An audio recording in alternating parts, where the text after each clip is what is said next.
When you put yourself in a position to, when the offense puts you in a bad position, like after the bad snap and they get good field position, then after the punt, really, they got the ball on like the 20-yard line, and then the And this is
It's the Chris Breck State Farm Insurance Coaches Show here on WOW Media.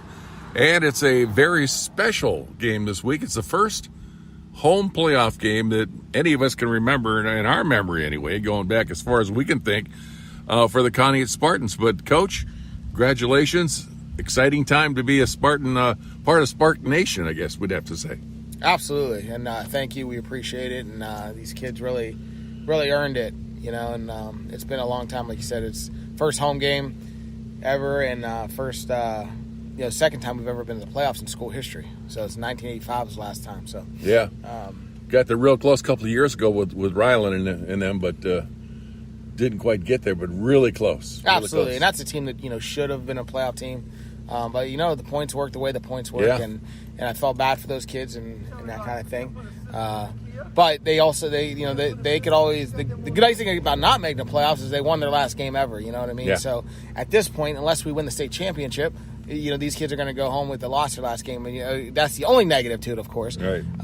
But just to say a 9-1 team, those kids will be proud of themselves, and but now these kids will be super proud, and they should be 8-2 and.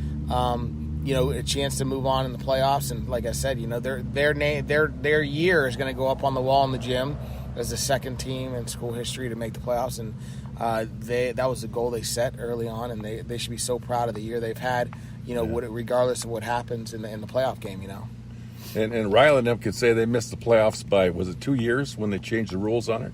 When they expanded it? Oh, yeah. So 2 years? 2 years after that, you're right. Only missed it by 2 years, that's all. Great game, though, this past Friday night. And I've been listening down at the playoff talkers, the talking heads, so forth, down in Youngstown and elsewhere about the teams and the matchups and so forth. And some of them are wording it like it's a little bit of a disappointment what happened with Harborcreek, but I don't think they know them like we do, that it was a lot better team than their record showed again with something like Northeast and some of the others Absolutely. that we brought up against. If you look at, well, first of all, it's I always like being the underdog, but it always gives you a little motivation. And in their paper in Erie, they had us as a 1-point underdog. Right. And they were, and we knew this, and we talked about it last week, that they were a very good team up front, and they had a Division I player on the defensive line. It's the only Division I player we played against all year, and we couldn't run that way. We had to avoid him, run the opposite direction, and that kind of thing. And I thought we did a great job of running the game plan we wanted to do. We found something that worked, and we kept doing it. Right. And to be up 13-3 at half was a great thing. Yeah. And the disappointing part was the second half, because the second half, it wasn't that we didn't move the ball like we wanted. It was that we fumbled the ball. We had a punt. We had the punt that we fumbled. And then to clinch the game, to seal the deal, we fumbled again. We had the bad snap early. So we had the bad snap early. Over the head, right? Yeah, so bad snap early, and then you fumble a punt. They get the ball in good field position, and then when all you need is one more first down to clinch the game. We fumbled again. Those are the things that we were kind of disappointed in ourselves, is those little turnovers. It wasn't the offensive movement, And then to hold a team like that to 2 field goals was really impressive, especially when we put them in good field position like 3 or 4 times. Oh, yeah. And our defense was outstanding, and led by Ty Koval and Sperlin and the defensive line. But I was going to say that too, Coach, that Harborcreek, that was a heck of a defense they brought. Yeah. I mean, they played great defense out there against us. It really did. It's just fortunate for us, we had the best defense on the field that night. Absolutely. And then, and at the end of the game, you force them to pass the ball, and Wyatt Payne comes with the interception to clinch it, and that was his 5th on the year, so he made a great play there. Oh, he did. So. He did. Fantastic game for him. I mean, a lot of them really chipped in. The defense, would you say the defense really won the game? Oh, absolutely. When you put yourself in a position to, when the offense puts you in a bad position, like after the bad snap and they get good field position, then after the punt, really, they got the ball on like the 20-yard line, and then the end of the game we fumble on our own 35 or so. Like those situations, you're really putting your defense in a bind, and then next thing you know, Darren Christine gets a sack or tackle for a loss. Scotty Edwards gets a sack or tackle for a loss. And those guys just they made some stuff happen. So across the board defensively, those guys were outstanding. The offense did good the first half, and even the second half, they didn't move the ball bad. It's just the mistakes. You can't have the mistakes. So we'll have to clean that up if we want to win, this week in the playoffs. Absolutely, and moving ahead to this week too with Garfield, Garrettsville, it's another lesson in what a single-day tourism trip or something like that. Who's ever been to Garrettsville? It's a nice little old town, about 15 miles south of Chardon. Unfortunately, they're driving all the way here this time. So yes, and that's like you said, in the playoffs for the first time, and we made the top 8 with a home game, and that makes it feel legit, because they we would have made the playoffs regardless, even if they didn't change the 16 teams. So these kids, they made the playoffs. They made it legit, the top 8. There's no asterisk by it or anything like that. And we're proud of them for that. And then we play Garrettsville, and then who's the number 9 team? They've been in the top 4 for years. I think they lost to Kirtland last year in the playoffs. So they went on until they played them. So very good ball club. Very good ball club. They run a single wing. They love to run the ball. They want to run the ball, hit you on a play action. Run the ball, hit you on a play action, Yeah. And they really, but they force you to put as many guys as you can on the line to stop them. And then they try to throw it over your head. And it's a nice little offense they run. It's different than any that we've seen ever that we've played against. But, our kids are good at stopping the run. So hopefully that evens out a little bit. We'll have to see. We'll have to see how it goes. Right. But at least like you said, they got to travel to us. And our kids play good on our home field. They play very well at home. We have a lot of energy in this stadium. The band, the cheerleaders are all excellent, and so our kids are playing at home. That's a good thing. And then them being a running team and us being good against the run hopefully bodes well for us. But we'll just have to play the game and see what happens. Amen to that. It's going to be an exciting night. Garfield, they like to spread their offense too as well. Not as much. They just try to pack it in. They'll try to overload one side or the other. Sometimes they'll put 8 guys on one side of the ball, and they're running the ball that way. They just want to put more guys to one side of the ball. They do a lot of unbalanced stuff. They have about 5 or 6 guys that carry the ball. It's not just one kid or 2 kids. It's they have like 4 different kids that take snaps. There's only one that's a true quarterback, but a lot of times their true quarterback's not in the game. They snap it right to this running back or snap it right to that running back or fake the handoff to this guy, and a lot of misdirection stuff. It's a single wing. It's like a wing T-ish type deal, but out of the shotgun. So a lot of movement in the backfield. But our guys have seen it all week. We practiced it all week, and now it's just a matter of executing what we need to do. And But they're a tough team. They're definitely a tough team. And, yeah. And hopefully they're looking at us saying they're a tough team. I'm sure they are. Yeah, especially if they knew some of the teams we played. But with Garfield, they their record looks like they've been a little inconsistent. They've only played 2 teams with winning records, I think, so far. JFK played them to a 1-point loss. Brookfield, of course, they had a tough game with them, resulting in a loss. But it seems like somewhere through the middle of the season, they figured out how to score a lot of points. They do. They absolutely score a lot of points, yeah. So, and it goes back to that nice offense. And then they get the ball back pretty quick on defense, and I think so. We're on our side we got to figure it out. Are they going to make us throw the ball a little bit more than we were used to, or do we just grind it out and kill the clock a little bit? And that's going to be flow of the game. We're going to see how the game goes and see what our coaching staff decides we want to do in that situation. So, did you find they run it? Is it more of a power running or a lot of speed on that team? Power. I'd say they're a lot of power. Yeah, absolutely. They're strong, big, strong runners. Well, either way you look at it, 8 and 9, this is probably the most evenly paired match in the whole playoffs scheme. It should be, right? Yeah, it should be. The way we line up with them, we should be right on par with them, So right. Should make for a very exciting game, and hopefully everybody comes out and packs the house. That's what we're hoping. Yeah, Johnson Field here. That's Friday night. First home playoff game in school history. And Coach Rocco's another feather in your cap.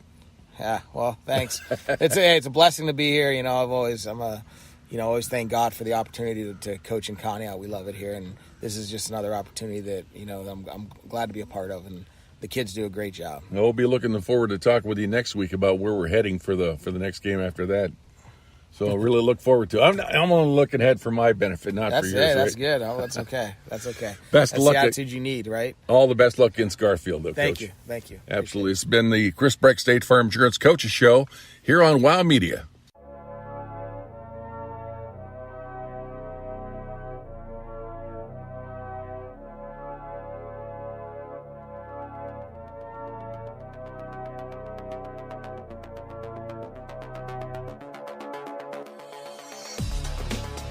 Lake Effect Media and Spartan Nation present Conneaut Spartans football on WOW TV, 1360 AM and WOW 102.9, and always free. Brought to you by your great Spartan sponsors.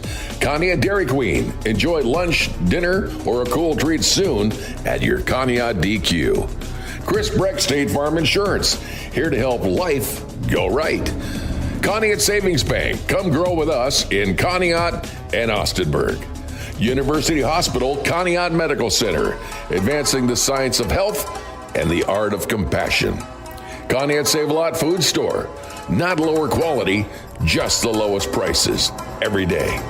And Garrettsville Pharmacy. Family owned for over 60 years on Main Street, Conneaut.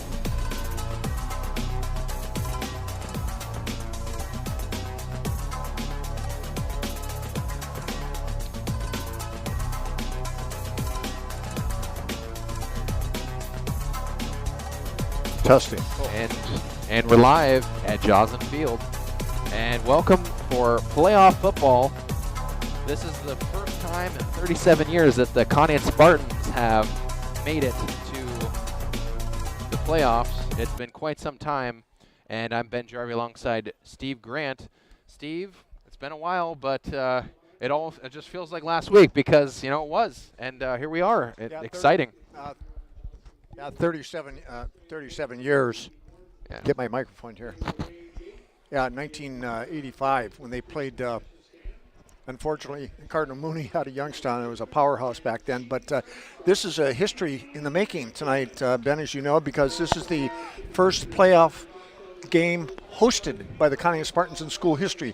So it's exciting for that point, too. But I talked to most of the players before the game. They're ready. It's a little nervous, but that means they're ready for action.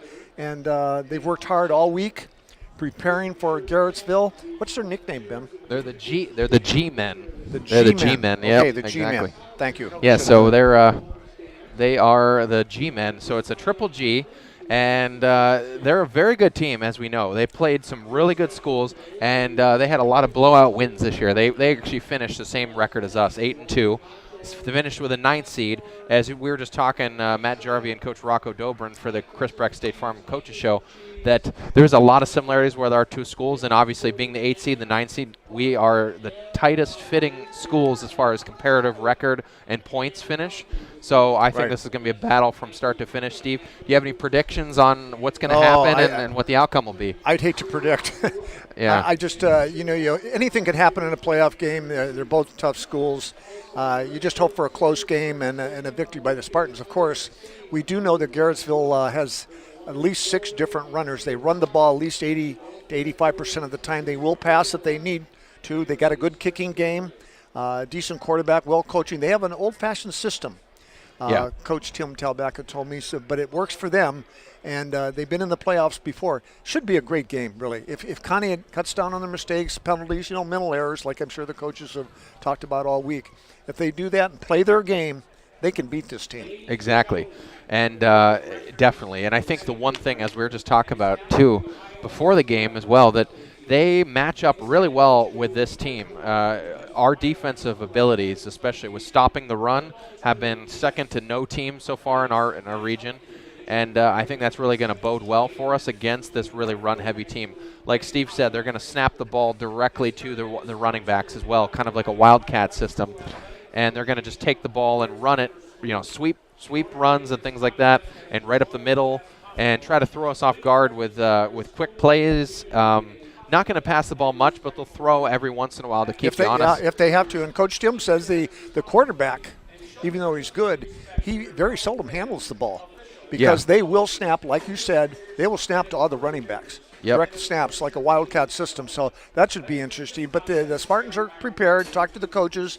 They really had to put in almost, I wouldn't say a completely different defense, but a substantially different defense than what they're used to playing because of this offense from Garrettsville. Exactly, and it's gonna take a lot too to get through it, but definitely offensively for Conneaut, they're gonna definitely try to get the ball through the air a little bit more. Last week we saw quite a bit of that. A 44-yard pass connection from Max Gleason to Zach Rice in the second quarter really kind of opened up the game quite a bit, and that was the first time we'd seen a really a strong connection through the air by Max. But I think they're going to need a little bit of that as well, too, Steve, to get in this game and keep up with and keeping the lead at home. That's going to keep hold the pressure on Garrettsville. That's true. All season long, Conneaut, their wide receivers and halfbacks and running backs have got open on long throws. I'm sure they expect to see a better defense from Garrettsville, but we do have the speed. We have a good offensive line. Should be really interesting. It's going to be a very competitive game, and I'm really excited for this game. One of the things that in any sport you like to do is score first. Yeah. If they can get that touchdown first, instead of playing from behind, you tend to get a little tense up, nervous since it's a big playoff game. But if they can score first quickly, boy, that bodes well for Conneaut for the rest of the game, in my opinion. Exactly. Yep. Keep creating the pressure. Exactly. Yes. Because we've, I think definitely too, we've definitely been a very strong starting school. And I think that's definitely, like you said, it's going to really come down to that as far as how we answer back. But, Rocco, of course, always has answers up his sleeve as well, too, about how to come back, make changes in the second half. But it'll be definitely exciting. Looking a little bit more outside of just Conneaut, Ohio as well, too.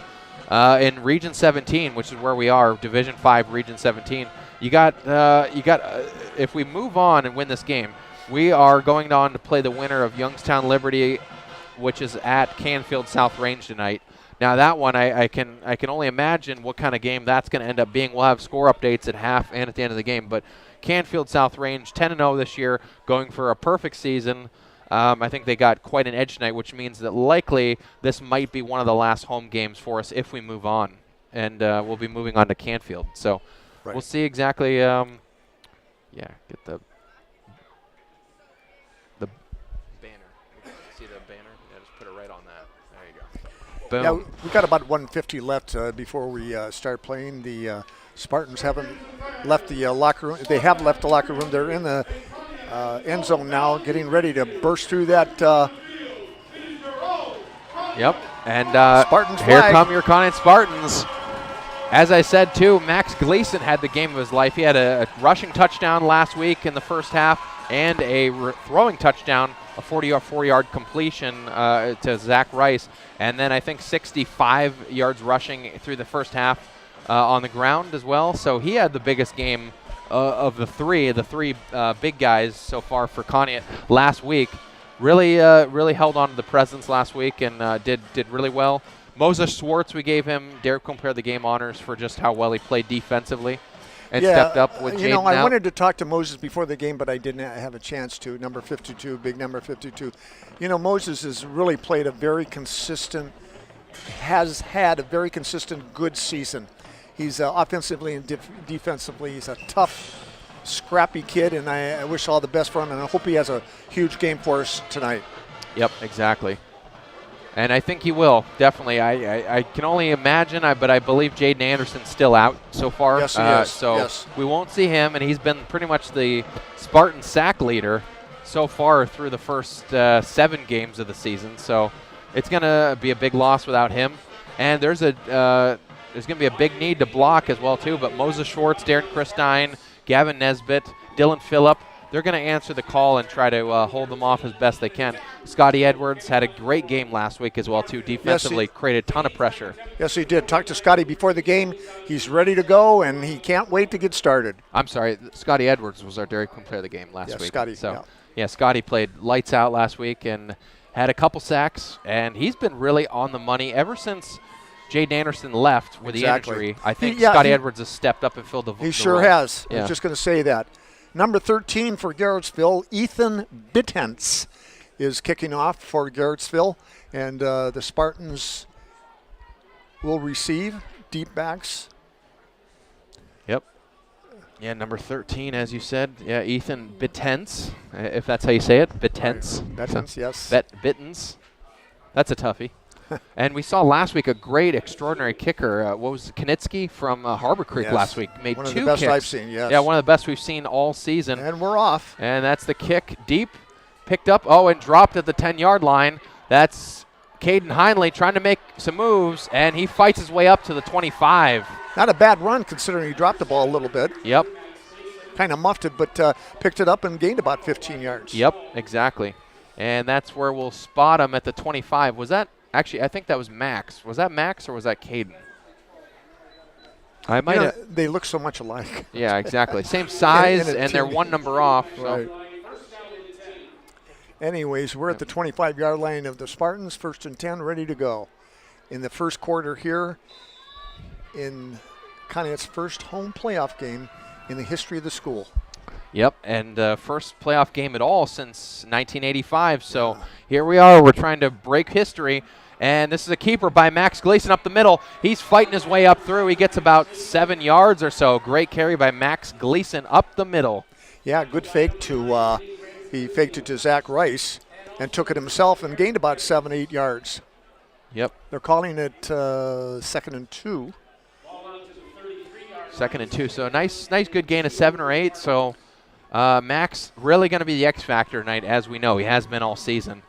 And from shotgun, he hands it off. This is Zach Rice up the middle. Zach Rice has got a nice run. He's got the first down and more. Yeah, gets to the 45. Nice run right up the middle. A typical Zach Rice run. Yep, a nice gain of about 10-yard pickup up to 45. And that's a Conneaut Spartans first down, brought to you by University Hospital, Conneaut Medical Center, advancing the science of health and the art of compassion for over 100 years. Stop and see your local crew. The old Brown Memorial right there for you whenever you need it.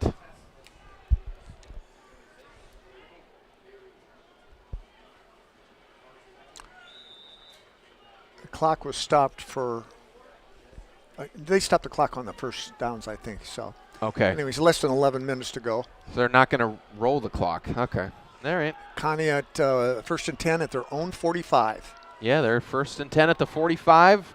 Max Gleason, a shotgun with Wyatt Payne and Zach on both sides of him. He's going to hand off to Wyatt Payne. He's getting his first carry. Shakes one tackle. Very nice run. And falls forward for a nice pickup of 5. Harder than 5 yards by Wyatt Payne.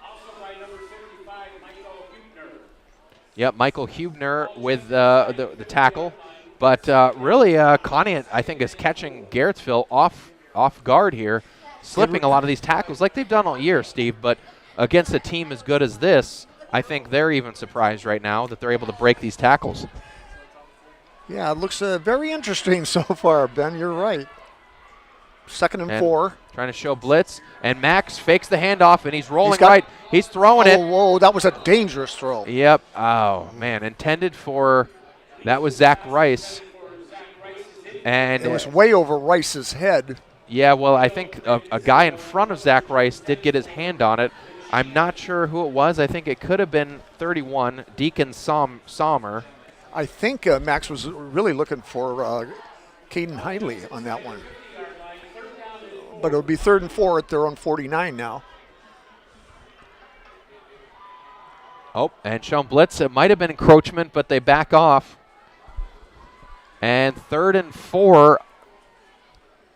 Max Gleason again from shotgun, looking like it's pass formation, but he's going to keep it himself, and he falls forward. I think he barely got the first down. He sure did. But a nice run by Max with great acceleration. Tackle by 28 for Garfield. That was, I don't have a 28. Yes, I do. Number 28, Jesse Grace. Ben, right? Okay. 28, Jesse Grace. I don't have a 28 on this form. I do. Okay. I'll just defer it to you. There you go. Okay, Jesse Grace. First down, Conneaut. And again, Max Gleason, a keeper, but that one leveled. Yeah, he gets popped really quick. Hit right at the line, and they got total pressure on our offensive line there. That was 33, Carter Bates. And number 34, Keegan Sell, in on that stop. Yeah. So Gleason took a couple hits and lost a yard. But with enough leg strength, as we know he has, he managed to at least stay right in place instead of falling back. Right. And Max hands it off to Zach. Zach falls forward, gets one maybe. Picked right up at the line of scrimmage by 28 again. Yeah, Jesse Grace and also number 34, Keegan Sell, yes. Yep. So this is a long 3rd down coming up, about 3rd and 9. Ball's at the Garfield 44, we'll call it. Larry Ham reports in for duty. Yep, we're going to need to get him involved early in the passing game. Big fella, 6'4". Wide receiver. And dropping back to pass from shotgun. Max is going to keep it, though, and tuck under. And he slips the one tackle, and he gets the first down. Very nice run. No flags on the play. An excellent run by Max Gleason. Looked to pass, couldn't find a receiver. Went off tackle to the left side and got the first down. 1st and 10 now. And at the Garfield 30. Good old Max, just being the X factor as he has been all year. That first down brought to you by Conneaut Savings Bank. Stop and ask about online and mobile banking. CSB in Conneaut and Osberg makes transactions fast and simple. First down at the 30. Just under 8 minutes to play here in the first quarter. And dropping back, he's throwing it deep. He's got Zach Rice in his sights. And a nice defensive play by Christian Gallagher, who knocked that ball out of bounds when it was going right into the hands of Zach Rice. Very nice defensive play by Christian Gallagher. Yep. That'll bring 2nd and 10 now from the 30. Good one, Billy. Good. You caught that one. Excellent. I would have missed that one. Billy Ciccatelli joining us in Billy the booth Ciccatelli here. Helping with the camera work as well, our cameraman tonight. And this handoff on 2nd down to Wyatt Payne. He's got room on the far side. Oh, we got a flag thrown. It's going to, oh boy, probably holding. Yeah, it's usually an offense. It's a hold. On Larry, and Larry's right beside him like, what do you want from me, man? You know, but I think he definitely got caught. He did. That's too bad. It was a nice run by Wyatt Payne, but that happens. Holding call on Conneaut will move the ball back to the 35. Yep. But Garrettsville. Yep, but still 2nd down. Yeah, no score yet. We just started here. If you just joined us, we're in the first quarter here at Jocelyn Field in Conneaut. 7:30 to play and counting. Yep. In the first quarter. Yep. They're really, for sure, they're definitely slowing down the clock a bit as well, too, to try to keep give everyone time, including the referees, to get set. They're taking this one a lot more seriously. Right. Max dropping back. He's got Wyatt Payne in a screen pass. Wyatt Payne cutting to the near sideline. Nice little screen pass, drawn up play. Finally dragged down. Very nice. Hit hard again by number 8, Christian Gallagher. And Wyatt Payne hangs on to the ball very tightly. Yeah, Wyatt Payne, only thing I can say is he had a couple fumble problems a few weeks ago against Brooklyn, I believe it was. But I think he's definitely over that, Steve. So great. He made up for it by making some big plays, too. So. Exactly. And he was the man that week for sure. 3rd and 2. 3rd and 2, tricky one. And they hand it off to Zach Rice. Zach Rice is fighting his way forward. He slips the tackle. I think he's got it. He's got it. Clock still moving with 6:25 to go in the first quarter here. Conneaut on the move. Gallagher was the man that tried to come up with a tackle, but Zach Rice just stiff-armed and shook him off and said, no way, man. I'm getting this extra yard, and he fought his way for that one. Great running attack so far by the big 3 and Max Gleason, Wyatt Payne, and of course, Zach Rice. Yep. So we're 1st and 10 now at the Garrettsville 17 with 6 minutes left here in the first quarter. No score yet. No score yet, but Conneaut is knocking on the door. They're in the red zone. Max Gleason from shotgun with Zach Rice on his left side, and he's throwing it for Larry Ham in the end zone, but incomplete, overthrown. That one was not going to be caught by anybody, but, definitely got to keep it safe back there. I think that's what Max is trying to work on, making sure you don't underthrow it. I'm trying to think of, it was, again, number 8. Yeah, Gallagher. Christian Gallagher with a great defensive play, just kind of stood right in front of him, and Larry Ham couldn't get around him. Yeah, I think Christian Gallagher is a pretty good guy, big-size guy, 6'1 or 6'2", so he's going to cover Larry Ham in shadow coverage. Handoff is to Zach Rice, but Zach Rice, I think, slips going down. Really was probably not much to get out of that anyway. Maybe 2-yard pickup. And bringing up a tricky but achievable 3rd and 8. Just a step. I like the play calling of Coach Dobrin, mixing it up between plays and runs and passes. So yeah, let's see. This is a big play now, 3rd and 8 at the 16. Yep. And from shotgun, Max Gleason's looking to throw again, but he's going to tuck under and keep it himself. Spins around. Oh, gets hit though, and he's dragged down about the 12-yard line. Well short for sure. So it's hit hard by number 34, Sell. Sell again. He's been in on almost every defensive play. He has. He and Gallagher. So 4th and 5. The ball's at the 12. This one's tricky, Steve. What do you do here? Oh, I don't know. They're going for it. They're going for it because they're not comfortable kicking a field goal. Right. So Max looking to throw it on a nice slant pass. He's to got Larry Ham. They got a touchdown. Larry Ham, complete touchdown from 12 yards out. Excellent. That's what we wanted. Ben, score first. Okay. Very nice. And Max Gleason got that pass off very quickly. Very quickly. So this first score of the game goes to the Conneaut Spartans here at 4:32 left of the first half. Man, oh man. On a very, very crucial 4th down play. You're good. You got to Bill Lips. Is that you got to talk to Lips? Yeah. Bryce Sperlin. And the kick by Bryce Sperlin. That one's good on a line drive. Wow. I'll take it. Line drive or high over the bar. It still counts. Yep. I mean, we saw a couple of those with Harborcreek last week, Konitsky. Yes, we did. But they worked out, and this one worked out. Bryce with a line drive kick.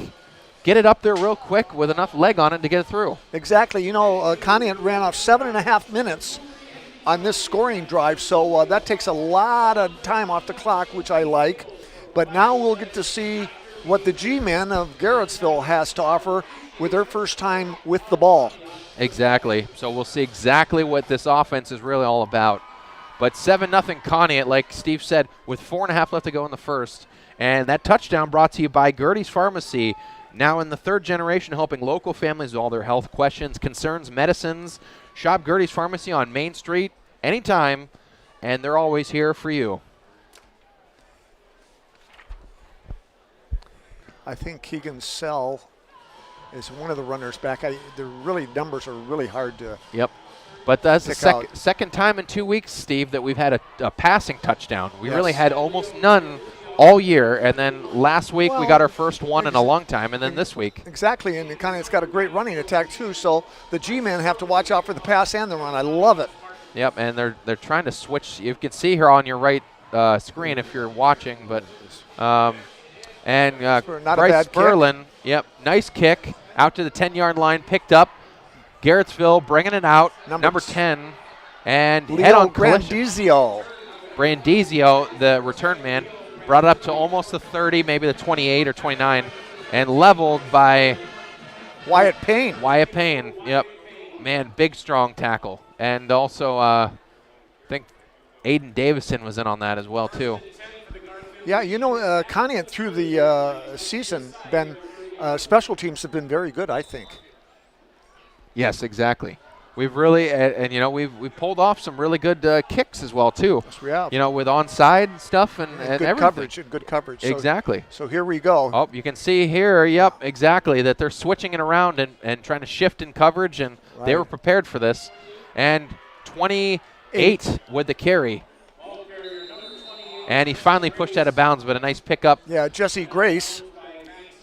Gleason in on the stop. Yeah, Gleason. And Caden Heinley over there. Pushed him out just right there at the end, but gain of 7. Yeah, nice pickup of 7. 2nd and 3 from their own 39. What was 28 again? What was his name? I'm sorry. Jesse Grace. Jesse Grace, yep. Oops, look out, he drew him out. Oh. That's just right over. That's Dylan Phillip jumped right off sides. Yeah, that happens. Really bummed about it for sure. That'll move them up 5, and that's going to be automatic first down. Right, by penalty. So that'll move them up to the 44. Yep. Conneaut trying to jump, and try to break through the line to try to get at him a little bit, but you can't be that anxious. Yeah, you got to watch that cadence of that quarterback. Be very careful. Oh, he almost did it again. They called him again, yep. And number 50 this time. That's Darren Christine. Oh, wait, no, they call it on Garrettsville Garfield, false start. Oh, false start. That's good. Which I think it was the guy lined up across from Darren Christine. I think it was 62. So they trade 5-yard penalties, and we're back to where we started from at the 39. Yeah, Cade Turnbull, the right guard, jumped a bit. I think he lifted his hand. Yep. So we're back at the 39 after, like you said, offsetting penalty, but it's first down still. 15. And from shotgun, the handoff to number 34. That is Sell. Sell's got room on the far sideline. Caden Heinley's the only man to stop him. Oh, but he's going to go all the way. He's tripped right at the goal line, but I think he's in. Caden Heinley was the one guy that could have probably stopped him, but couldn't quite drag him down all the way. Keegan Sell. Yep. With a touchdown, 46-yard run. Or 56-yard run, I'm sorry. Here, I got you. Sorry about that. That hurt. Here's the try for the extra point. Yep, that stings. Putting him right on the board with a high kick. Was it left, though? I don't think he made it. No, he didn't. It went left. Was way left. That went incomplete. Or no good, rather. Who was that with a kick, too? I missed that. I couldn't catch the number. These numbers are so hard to read from here. I wish I had binoculars.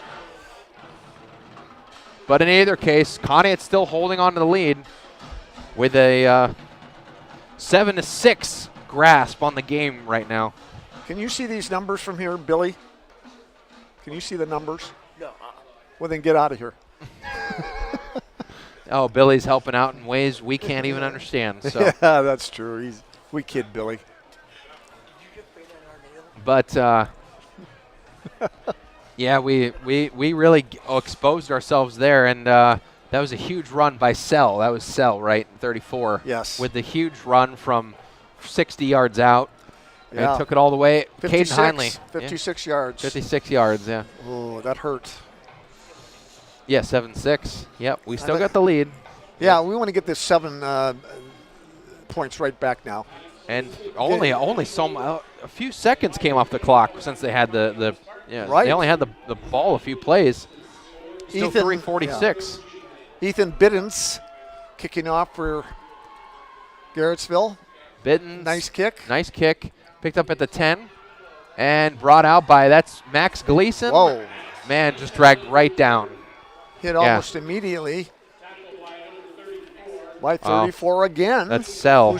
Sell who ran the touchdown back. Yeah, Keegan Sell is in on everything here. Well, he's got such blazing closing speed, too. You can just tell. He does. 6 foot, 190 pound junior. Because that means that they're going to, and a lot of juniors on this team as well, so they're going to be pretty good for sure for a few more years. Conneaut really deep in their own territory now. Yeah, at the 16. Yeah. But they made it pretty well, you know, and pushed their way upfield. Oh, encroachment, not quite. And from shotgun, Max wide open, Larry Ham. He and hands off. And he flips it over to Zach Rice. Zach Rice is he's going to go all the way. 30, Nobody will catch him. 20. Nobody 10. will catch him. What a tremendous play. No flags on the play. No flags. Wow. The lateral to Larry Ham for the touchdown. Yes. 84 yards, Ben. Yep, great touchdown. 84 yards right after I said, let's get 6 back. And they got 6 right back. And it was a comeback pass to Larry Ham. Larry Ham caught it and then pitched it out to Zach Rice, who was cutting across. Well, Zach Rice lateral to Larry Ham. That's why we got the highlights. Right, Billy? And that was a great play. It was one of the best plays Conneaut's pulled off all year. Kick is up and the good. Kick's good as well. So Conneaut answers right back. Wow. On an 84-yard pass and lateral. And everyone's pumped up now. The home crowd, the team, the coach. Billy says that play is going to be on ESPN. I agree with that for sure. Really well drawn up. Right? Larry Ham scored, right? Yeah. No, Zach. Zach scored on the pitch. Who scored? Zach Rice. Yeah. How did I miss that? Get the hell out of here. Yeah, you're out. Steve's out. Okay. He got mixed up. I'm sorry, No, folks. it was a pass to Larry Ham. I'm sorry. Larry Ham did catch He dished it the out pass to and Zach lateral Rice. to Zach Rice for the score. I apologize. That was from the 16-yard line, so a 84-yard pass. That's right. Yeah, or really a 10-yard pass and then really a lateral that went another 70 yards. Right. That's true. It wasn't really an 84-yard pass play, but I don't know how they'll rule that. Yeah, exactly. It's probably not a pass technically. Okay, Sperlin with a kick to number. I can't see that number. It's going right up the middle. Right up the middle, and sorry, there you go. It's all you. And number 10, Leo Grandizio on the run back. Grandizio, yep. Grandizio. There's a couple Grandizio brothers that play on this team. Yes. All play a very big role. Vinny and Leo. Vinny and Leo. Very nice Italian family, I'm sure. Yes. Very much. And they good field position again for Garfield at the 38. Well, they got to stop that run, though. They got to stop that. They got they got to watch out for that. And this one's a keeper by the quarterback. That's number 7. Really, Geddes. Yeah, Geddes. Yeah, Geddes. Sperlin with the tackle. Geddes picks up about 3. Geddes is really the quarterback, but again, he's going to change in and out quite a bit throughout this game. He's already checked off the field after one play. And he's not going to throw the ball a lot, but they will mix it up and throw it if need be. 2nd and 7. And it's going to be a fake sweep, but handoff up the middle. I'm sorry, a carry up the middle. You got the first down. It was a fake to Sell. Fake to Sell. Dylan Phillip with a stop. I think that was number 9 with the keeper. I'm not sure. I think it was number 9. Vinny Grandizio. Yep. Who's also going to play quarterback as well, in and out. Yep, and he was lined up that way. 2:37 left here in the first quarter at Jocelyn Field in Conneaut. 14-6, our Spartans ahead of Garrettsville G-Men. Yeah. Oh, yeah, quick update. Well, we'll have score updates as well. Referee South is- Range, though, leading Liberty 14-0. Clock is running now. And first down, Garfield at the 50-yard line. And this direct snap to number 28, slips one tackle, then look out. another. He's fighting his way upfield. He's got the first down, finally dragged down by Moses Schwartz, way back up at the 30. Jesse Grace. Oh, holding call, though. It's coming back. Oh, Big time break. Big break for Conneaut. Well, and I think he got through that hole because of that huge hold that they had. I think it was number 75. Okay. Really grabbed hold of Christine. I think it was Ivan Trent. Yep. Right. So first down, that's coming way back. It was a 20-yard run. Now it's going to be 1st and 20. At the 40. Yep. Their own 40 now. At the 40. That cost them big time. Big break for Conneaut. Let's see if they can take advantage of it here. Yep. First down, Garfield still. And this is a handoff to Sell. Sell's trying to cut through the outside. He spun down right towards the out-of-bound line on the far sideline over by the G-men bench. Moses Schwartz just swung him around and windmilled him right down. He sure did. Stopped a bigger run than that. Yeah. Nice play by Schwartz. It was a pickup of about 8, though, so they're at the 48. So Sell seems like he's got a lot of similarities to Zach Rice? Cody Kuntz, I'd say, Oh, probably. yeah. Remember him from Rootstown. Yes. Anyway, and the keeper, number 7, that's Geddes. And falls forward. He gets at least 5. A lot of big, strong runners. There's a lot of strong runners, and then you have Sell, who's one of the speedy finesse guys. Yeah, they keep coming at you. They wear you down. They tend to wear you down, but Conneaut's got to be ready for all these runners. They know about them. Yep, exactly. 3rd and 6 now from the Conneaut 45. Less than a minute to play. And shifting over, this one's a keeper by Grandizio. Grandizio got the first down right up the middle. Ton of speed. Player down. That's Moses Schwartz. He gets up. He seems to be okay. Yeah, I think so, but came up real slow. Timeout, Conneaut. Yeah, Moses is coming off the field very shakily. I hope he's okay. Yeah, he needs a little bit of a break, and I think Coach wisely called that timeout.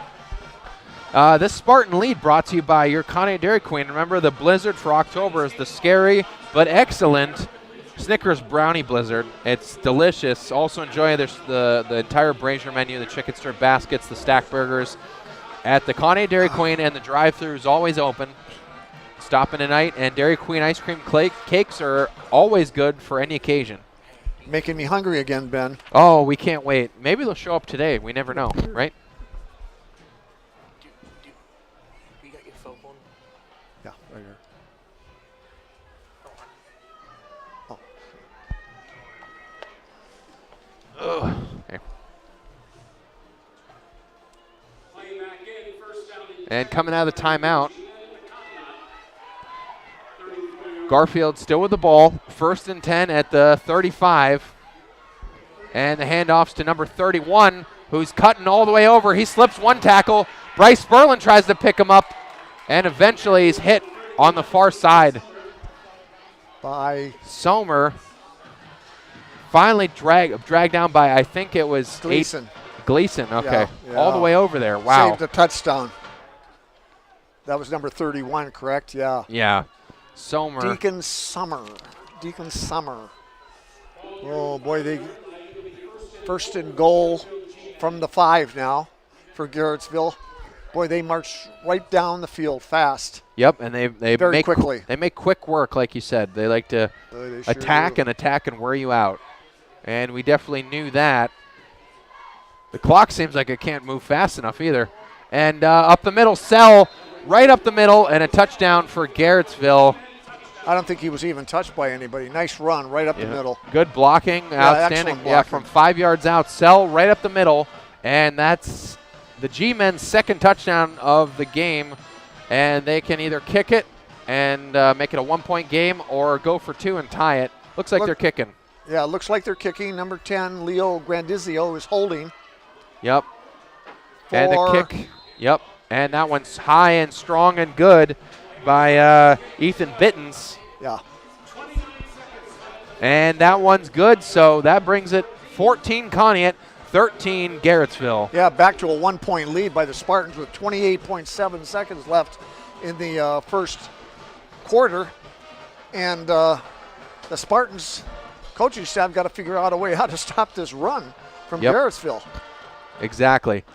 And they're really, like you said, they're really wearing us out defensively. They are. And then the guys got to go back out and play offense now, too, with only 28 seconds left to go. They're really they're stopping the clock on every single play, too. So they're really it seems like it, yes. That's the rule for playoffs, is that everything is a stoppage of play until they get the ball set and ready.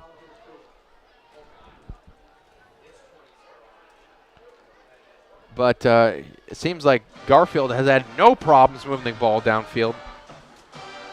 We, on the other hand, I mean, we haven't either, but we've had to add some razzle-dazzle as well to make it all work. Yeah, we're doing very good offensively, and you know, we got to match them touchdown for touchdown. Well, that's what they're doing to us. They're matching us touchdown for touchdown, but we got to come right back and score, and they can do it.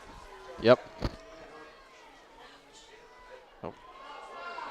Oh, and it was an onside kick, and they tried to catch Conneaut napping. Oh, and they did. And they got it. Spartan had the ball originally and fumbled it away to the G-men. That was Aiden Davison. Yeah, Aiden Davison, I did think, had the ball originally and it got away from him. So I think he had it, and they either popped him or whatever they did to get it out of him. And he's mad with himself. And it's only the first quarter, so they got the ball right back. 1st and 10 at the Spartan 45-yard line. This is playoff football, folks. I mean, like, they're attack. I mean, they're as aggressive as we are. Been a fumble, and flags as well thrown. I don't think it was a flag. It was just a marker for the ball. Oh, well, they shouldn't have thrown the yellow flags. Yeah, you don't throw the yellow flags if it's not a penalty. But either case, bad snap, costly for Garfield, and they lose 7 or 8, and that's going to end the first quarter. Conneaut's still hanging on the lead. Garfield's got the ball on a really tricky onside play that snuck up on us, and they recovered that play. End of first quarter, Conneaut 14, Garfield 13. We'll take this brief timeout on 1360 WOW Sports.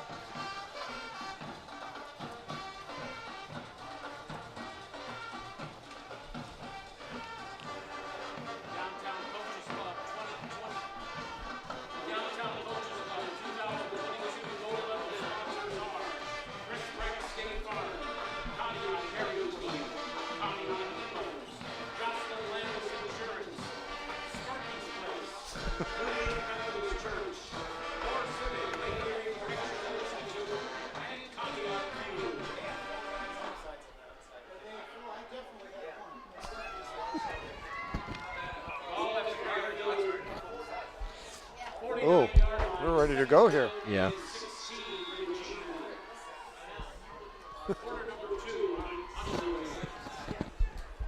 And on second down, coming out of the break, that's Sell carrying the ball. You're okay. Stopped by Heinley.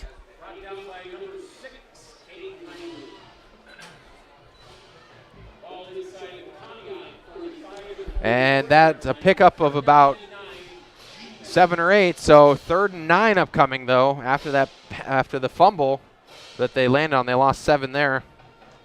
They get 8 right back. 3rd and 9 for Garfield. Ball's at the 44. And the handoff, number 33 tries to jump over, but no gain on that one. Great play. Carter Bates. Huge stop for Conneaut. Carter Bates, as you said, the carrier, tried to leap over the line. We shifted over to that far side and really stopped that run from Sperlin with a nice stop on that. Yep. Originally hit by Bryce. That play did not develop over there, so great shift. And 10:50 left to go in the second, and fourth down. And it looks like they're going to punt. Conneaut Spartans stop Garfield for the first time tonight, and the kick by Sell. It's kind of a pooch kick. And put some deep in their own territory, about the 13, 14-yard line. Not an outstanding kick, but a decent kick with some good roll. Keegan Sell, he does everything. He even punts. Yep. Keegan Sell, kicks it, and Conneaut will get it at their 14-yard line. 10:32 left here in the second period. If you just joined us, we are at Jocelyn Field. This is the first home playoff game in the history of Conneaut High School against the Garrettsville G-Men, and they are leading 14-13 in a hard-fought, close game so far. Yeah. Conneaut's leading 14-13. Did I say Garrettsville? No, I just if people didn't understand what you're trying to say there. Yeah. Conneaut's got a 1-point lead. Steve's an excellent broadcaster, but I was just clarifying for the layperson, so I'll be a little more clear next time. Okay. And trying to throw it out. Oh, he throws it to a lineman. And I think there's a flag right there. Ineligible man downfield. But really, though, like Darren Christine caught it. He should have dropped it. Yeah, I think he should have just threw it on the ground. I don't think anyone knew what was going on there. Yeah, it was a broken play, and Max really should have just thrown it away. Yeah, exactly. You got to throw it down at their feet, so at least it looks convincing. But you're not trying to actually get it to them. They're going to talk about this. So yeah, they're flagged now. Referee's discussing something. Referee with a football doesn't know where to go, so he just puts the ball down. Puts it at the 10, I guess. On the 10-yard line. Yeah, moving it back 5. The referee picks up his flag, and here we go. Yeah. 2nd and 10 from the 10. Yep, 2nd and 15. I'm sorry, 2nd and 15. Again, I'm corrected by Ben. Oh, I'm going home. Billy, take over. Oh, Billy, you're in. This went unexpectedly, but Steve and I, we like to have fun, and playoff football is not something we could enjoy, lately for quite some time. And a bobbled snap, and a handoff, but a broken play. Oh, went off Max Gleason's. I have a hunch that was supposed to be a direct snap to Zach Rice. I may be wrong, but it was kind of a odd play there. It went off Max's hands into Max Rice or Zach Rice. Ooh, well, they're really deep in their own territory. They're lucky it didn't go for worse. They could have been rolling into the end zone. They're on the 5 now, Ben. This is a big play. They got to get a first down. Yeah, they lost 5 more, so it's 3rd and 20 at the 5. They could not be deeper than this, and then even then you're kicking it, basically in your end zone if you don't get it out. For sure, they're going to. Wait a minute. There's a flag, and it's against Conneaut. Legal procedure. Oof. Or a false start. 2.5 then. It's going to be half distance. Oh, Conneaut's coming apart here. Come on, guys. Yep. Gotta slow down and get together.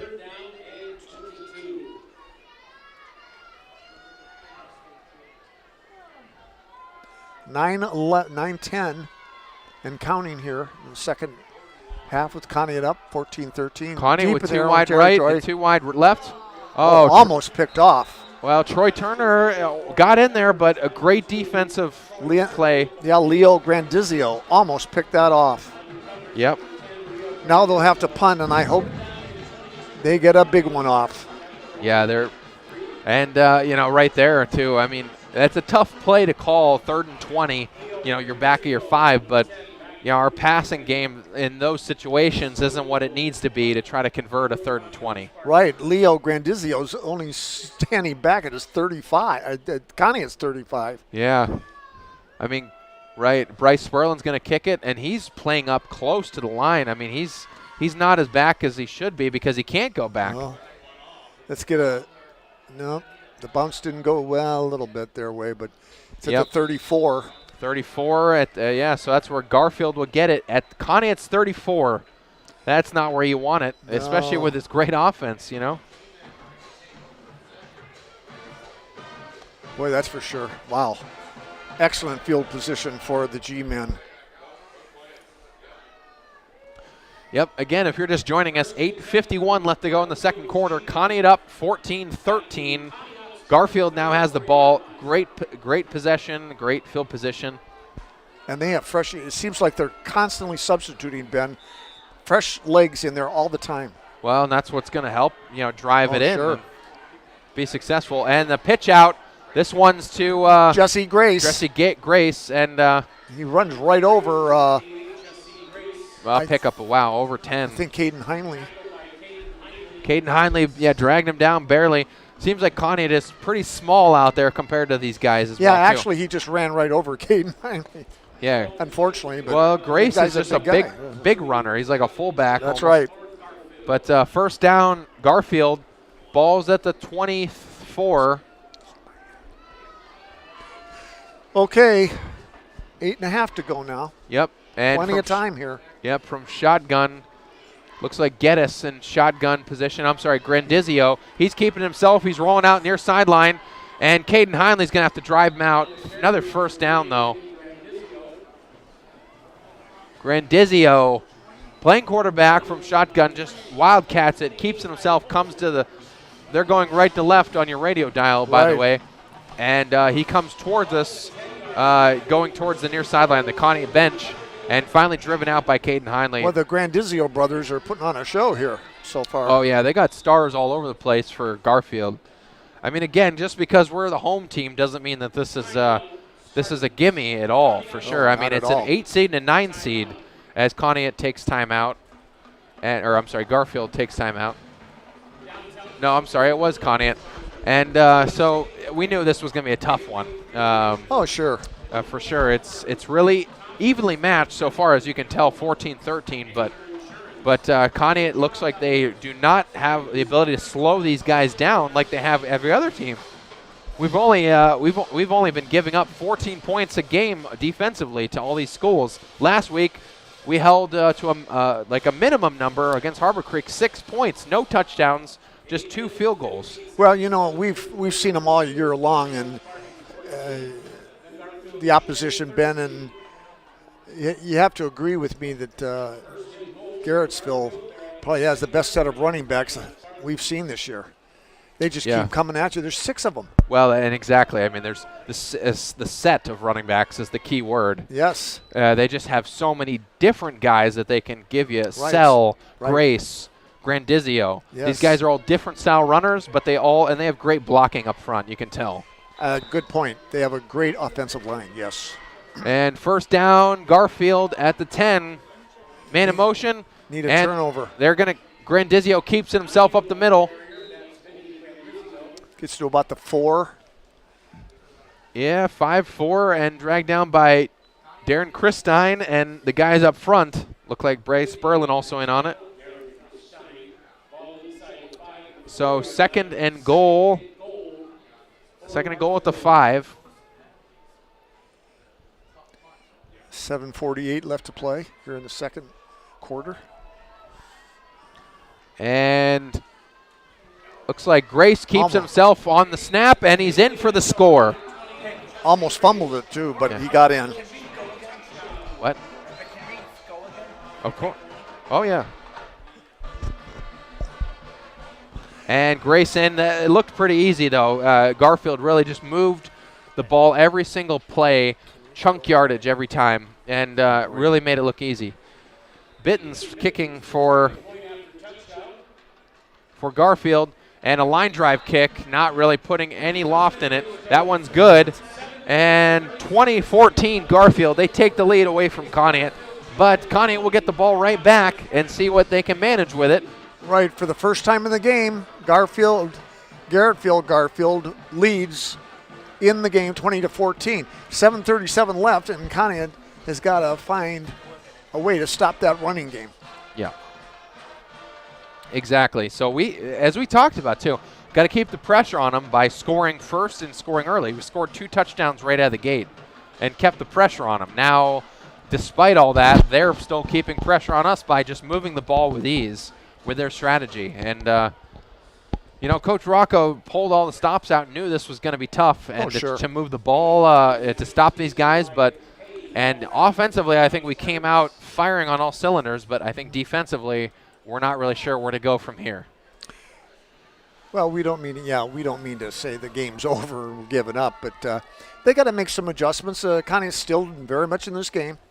No, exactly. That's what I mean. They just need to analyze some things and kind of study what's going on and really keeping the fresh set of guys. Maybe we need to rotate guys defensively to keep up with them. I don't know, but well, Bittens with the kick and another squibbler. Yep. Oh, look out! Just fall on it. Yep, and I think that was. It was a line drive kick picked up by Troy Turner, Ty Koval. Yep. Ty Koval, yeah. Ty Koval lands on it, and it was a line drive kick that they were trying to catch us off again, but at least Conneaut gets the ball at a nice, respectable 35-yard line. That'll be nice. I was going to say that respectable, reasonably good. Yep. Spot to start. Good field position, relatively. Let's move that ball, guys. Let's move that ball. 7:37 left here. Yep. First down, Conneaut. Max Gleason from shotgun. He keeps himself, but totally taken out his legs from under him by, I think that was Grace. 28, yeah. Yep. So that one really, Max usually pulls off quite a few yards with that. Not that time. And second down and 11 upcoming. Move back 1 to the 34. Did not pick up all those guys blitzing around the edges. Yeah, you know, it looks like Garfield is getting more comfortable with how they're playing this run. Yeah, exactly. And Zach Rice up the middle, fights for a few, but I'm sorry, no, that was Max Gleason up the middle. Right. 33, Bates. And number 5, Gavin Pesca. So, nice run by Max again. Picks up about 5, but it's 3rd and 6. You got third 39. I love that one. Yeah. Go the whole length of field, basically. Big play here. Yep, Max in an empty backfield. 3 wide left and 2 wide right. Man, this one's going to be a tricky one for sure. Max looking to throw, and the flag is thrown. It's false start. No, it's offsides. Wow. Offsides Garrettsville. I didn't see any movement, really, so I'm surprised. But we'll take it. Yep. Makes it 3rd and 2 now. Yep, for sure. Achievable, but still, you got to get the first down.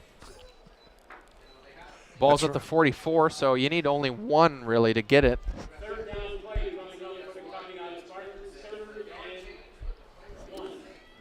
6 minutes left. Yep, same formation. Max an empty back set. They're throwing everybody. And he was popped. And that was Sell. Yeah, that was Sell again. Good old number 34, Keegan Sell, really put a hit on Max Gleason. Well, because Max was going to run, and they knew that he was running for it, and they try to disguise it. Well, you know, they're getting wise. They're getting wise, Ben, to these plays now. Well, I honestly, in my opinion, I was a little surprised that they had the same play call despite getting the 5 yards on the encroachment. I thought they would have just gone for an obvious run play up the middle or something. Zach Rice, you give it to your best player or one of your best players. But the kick by Bryce Sperlin on the punt and 4th down, that's a nice kick. Not bad. Takes a sideways bounce. Stopped at the 30-yard line by Aiden Davison. Well, at least they're a little back deeper in their in the territory for their own territory to start. I'm sorry, field position. Sorry, that was Thad Huya. Downed it. So 10 and 18 again. The gold numbers really can't make them out. And Garfield will get the ball at their 30-yard line. So not bad that we're at least keeping them at that position. With 5:11 left to go. Boy, Garrettsville runs out there like they're just raring to go. Yeah, they're raring to go. Max coming out like a little slow because he wasn't sure. He took a hit, what real to go. hard hit. Yeah, for sure. It might give him a few plays off, but they're not. And the handoff to Bates. Bates rolling the far sideline and only gets a couple. Nice stop by Bryce Sperlin. Ty Koval. There you go, Ty. Ty Koval's got so many tackles this year. Yeah, Wow. we forgot to say, too, Over 100. last week he set the single-season Conneaut record as well for tackles. Right. I think it was last held by, was it Alex Sturgill? Could have been, yeah. And gonna drop pass. him back to pass. Oh, he's Get it. wide open. Looking to throw. He completes it to wide number 31. open. And he's trying to fight his way around. He can't get around the defensive players. Deacon Summer. Aiden Davison drags him down way at the far side. They're moving. Aiden Heinley was in on that too, but wow, they caught him off guard there, Ben, with that pass. Deacon Summer was wide open Yep. down the left sideline. And And now, Garfield in business again. now they're on the Conneaut 13-yard line now. Garfield with their first pass all game, and they throw it for a 60-yard completion down to the 13-yard line. 1st and 10. 1st and 10, handoff. I'm sorry, Grandazio keeps it. Yeah, Grandizio. And couple With a bootleg. yards. Yeah. Maybe gets it up to about the 11 from, so only a pickup of 2. Conneaut trying to make a good stand here in the red zone with their defense, and they have to, really. Conneaut plays with so much heart, but they just look exhausted out there. Well, their defense looks exhausted. Well, because like you said, Garfield's changing out players constantly. Yeah, and fresh really legs. wearing out the same players Sure, for Conneaut's defense. Sure. There And goes Grandizio. Grandizio with a keeper. And is it a touchdown? Grandizio. Yeah, it is. Yeah, Yep. it is. Okay, I missed the signal, but touchdown Garfield again. They strike right again away on that strong pass from that was Grandizio connected to number 31 for a 60-yard pickup. That was Deacon Somer. And that really was the dagger for us, at least for this quarter. It was a heartbreaking 60-yard pass completion. Takes it all the way down to 13. And then from there, a couple quick plays. The kick by Bittens. That's good. And it's good. Taking it up to a 2-score game now. Garfield 27, Conneaut 14. 3:44 left here in the second quarter, and we don't want to get this game out of hand now. We want to stay relatively close. Yep, exactly. Kind of really needs, with 3 minutes, a little less than 4 minutes to play here in the first half. They need to get a score before the quarter's over. Get them back in the game. We could. Yep. They can do it. And exactly. And, of course, I want to remind you as well about the halftime recap upcoming in 3:44, brought to you by your Conneaut Save-A-Lot food store. Not lower quality, just the lowest prices all next week. Chicken, boneless, bottom, round roast, $3.99 a pound. Chicken drumsticks, 79 cents a pound. Family pack pork chops, $1.69 a pound. Inflation is tough, everyone, but they got the best prices around, so better not go anywhere else but there. Your Conneaut Save-A-Lot food store right in the plaza on West Main. We've got to watch out here, too, Steve. They tried to onside kick it twice. Right. So this one, not so much. Bittens with a nice strong kick. At the 10. Picked up by Caden Heinley, I think. Fighting his way up to about the 25.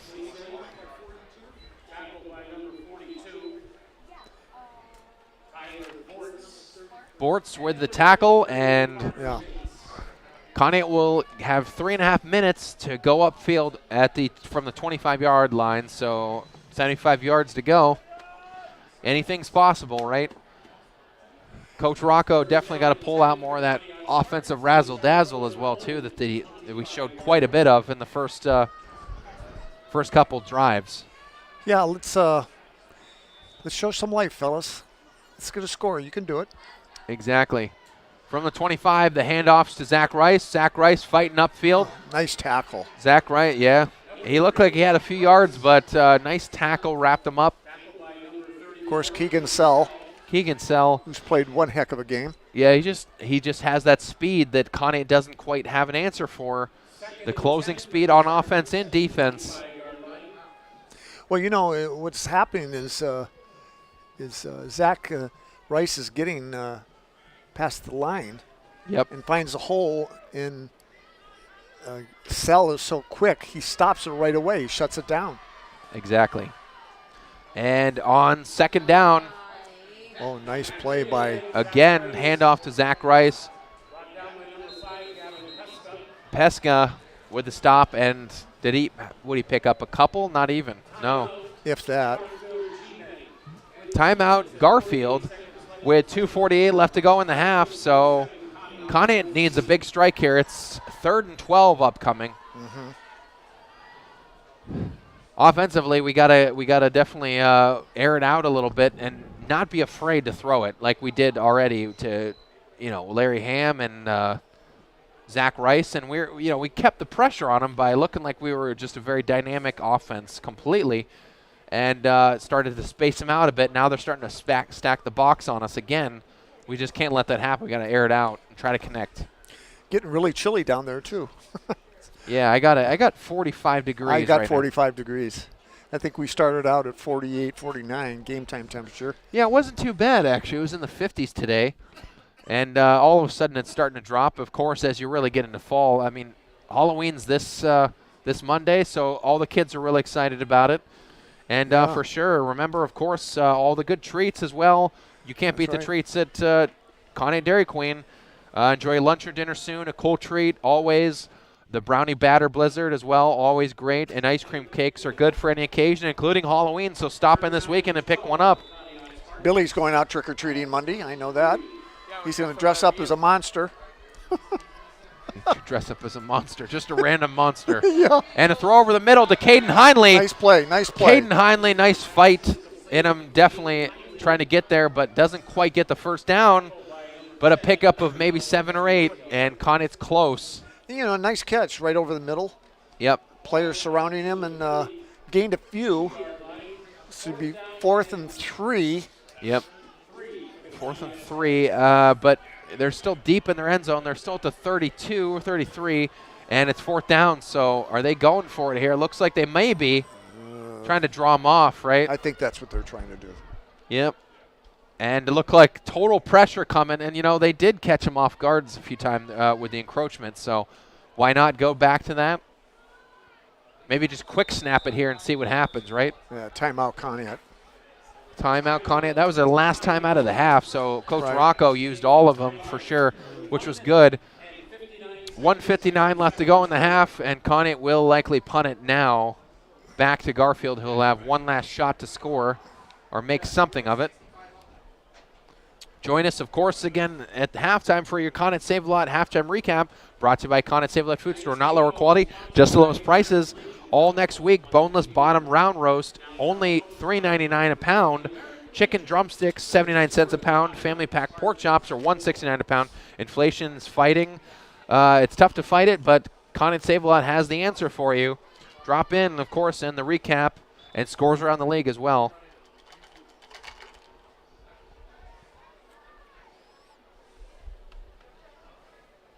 There you go, bud. What's that? It's a mint. Oh. There. There you go, Billy. Good call. Oh. Yep. It's making me woozy. Okay. Oh. Oh, and fake Bryce punt. Sperlin throwing it out. And incomplete on a trick play. Bryce Sperlin threw it. Almost. Incomplete. Wow. Almost picked off by the G-man. Bryce Sperlin overthrew it, though. It was bobbled by, was that Caden Hindley? I don't know. It wasn't Caden Hindley. Wasn't the best pass. I think it was Wyatt. Yeah. But you know what? Risky play call, but you know what? You got to really do that in playoff football. Really, you got to try to make some plays like that. Really, right. Take some gambles. First down, Garfield. Ball's at the 32. And the handoff, that's Bates. Up, cuts out, and then right up the middle. Tackled by a couple Conneaut Spartans for a pick of about 5. Bryce Sperlin, the guy that was just on the last play, makes a stop for Conneaut. You know what, too? I think that's a tough play for Bryce Sperlin. Try to throw it. Bryce Sperlin has not played enough quarterback this year. I mean, he did a little bit early on in the year, but then they kind of went away from that. Right. And Geddes is going to be stopped for no gain. I think it was Ty Koval made the stop, but again. Yeah, but Scotty Edwards, though, I think was the guy that was closing in.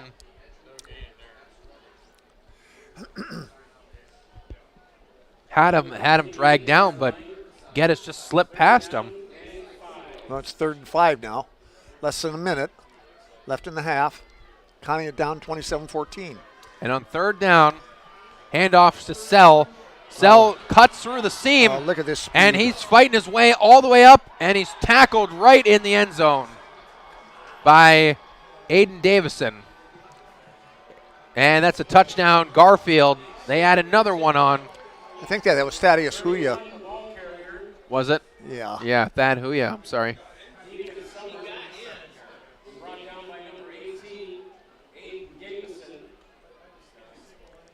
And are they not giving it to him?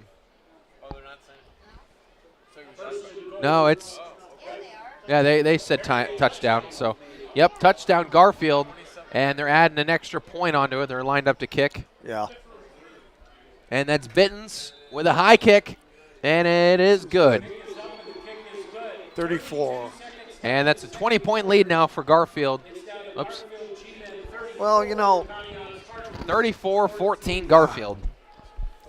You know, they were down by 2 touchdowns. You're going to have to go talk to Coach at half. Oh.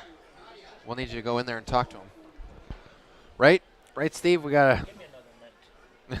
Billy's causing trouble up here in the press box. Oh, Billy's causing trouble as always. Yep.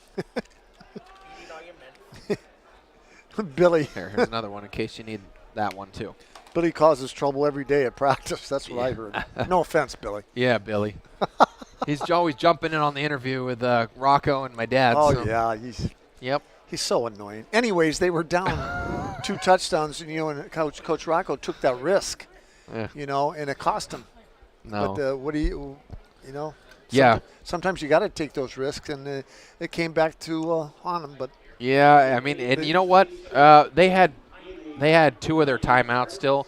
So they might have still been able to move down the field with enough time and with their timeouts, but it's anyone's guess on if that would have worked for them. But you're right, it was a gamble and didn't pay off. Yeah, so, when it works, he's a genius. When it doesn't, he's not. Yep, blame for it. No one's going to blame Coach for that, for sure. He's called the game really well. A ground ball kicked and picked up off the ground, and Ty Koval is fighting his way upfield, and they're just pushing him back. Yeah, they're pushing him back. About 3 or 4 of them. I'm surprised there wasn't a face mask call on that one. It looked like there was definitely some type of grip on his helmet. It was close. It was like a ground ball kick, though. I haven't seen one quite like that in some time. But Conneaut will, with a few seconds left, 22.5. They'll try to run it and get somewhere, maybe.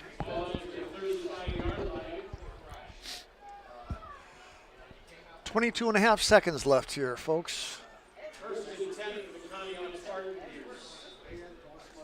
First and 10 at the Spartans 35, and they're just going to take a knee and run out the clock. Well, okay. That'll do it. They had good field position, but no time, really, unfortunately. And from the 35-yard line, Conneaut kneels down, and they're going to go in the half, down 20. Garfield 34, Conneaut 14. We'll take this brief timeout, but come back right after this for your halftime recap, brought to you by Conneaut Save-A-Lot Food Store and Outdoor Quality, just the lowest prices. And we'll be right back after these messages on 1360 WOW Sports.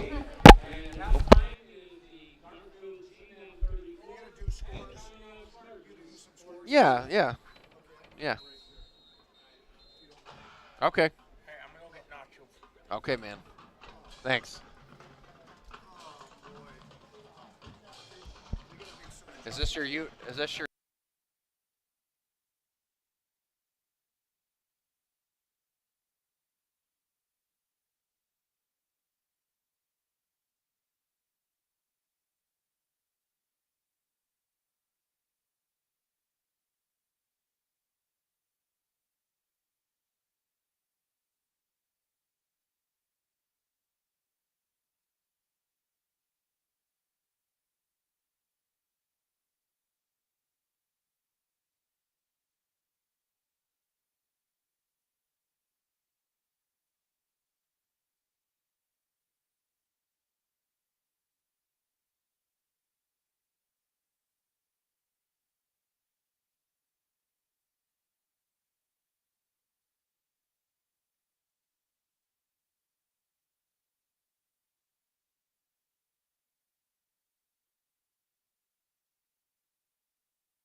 stench is in the air.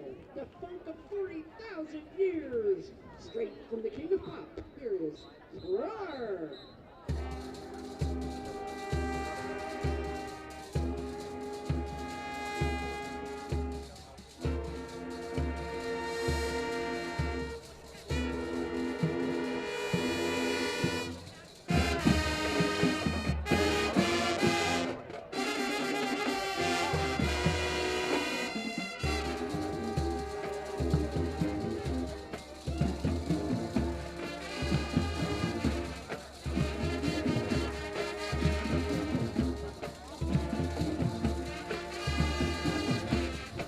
And we're back for your Conneaut Save-A-Lot halftime recap on 1360 WOW Sports. We're here at Joslyn Field. If you're just tuning in, Garfield really put up quite a big offensive output production on Conneaut. 34-14.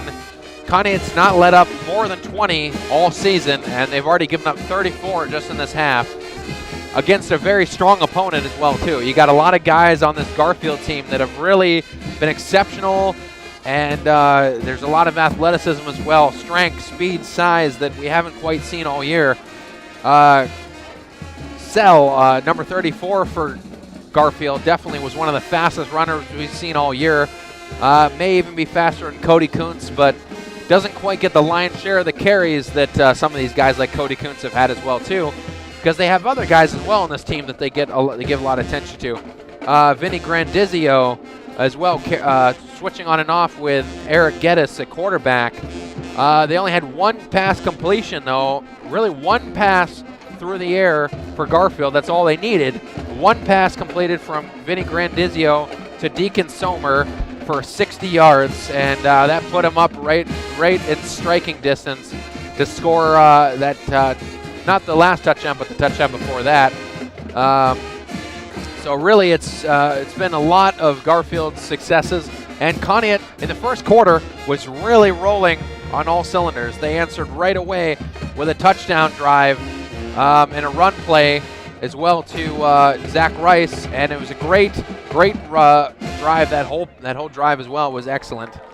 And then from there, a pass completed from Max Gleason to Larry Ham on a trick play. It was a comeback route that was then dished out on a lateral to Zach Rice, who is streaking up the left sideline and took it all the way to the house from it was an 84-yard play, but I think from where the catch was to the lateral was probably about 70 to 75 yards.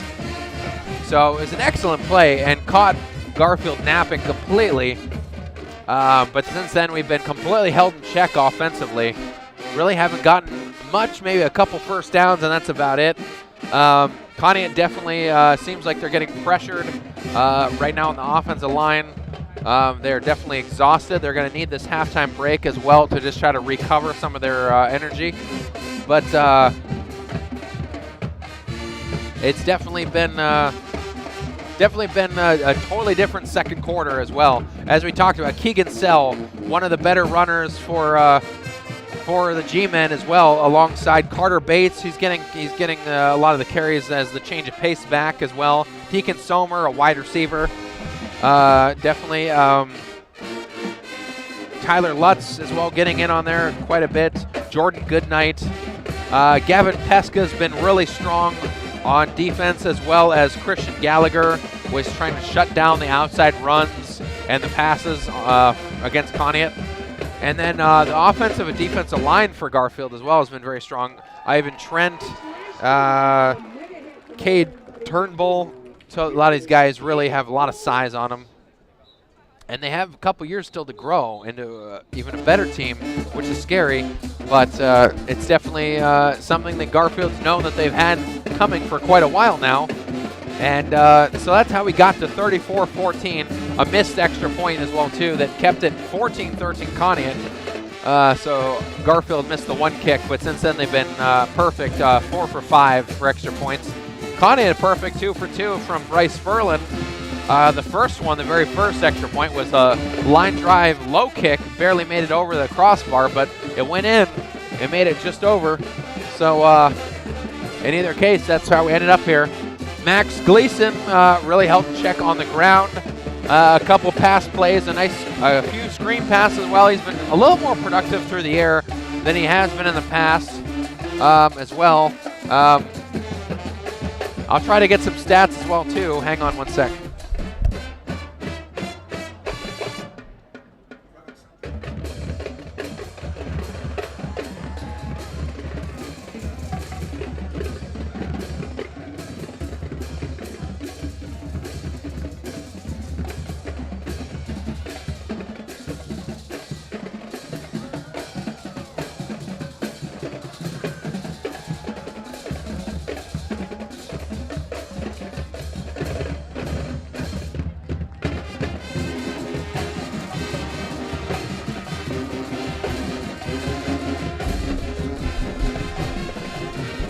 Yeah, like we were kind of talking about, really wasn't a lot of things to really talk about, but the Larry Ham 12-yard reception and then the lateral pass, that's kind of weird how that's drawn up like that.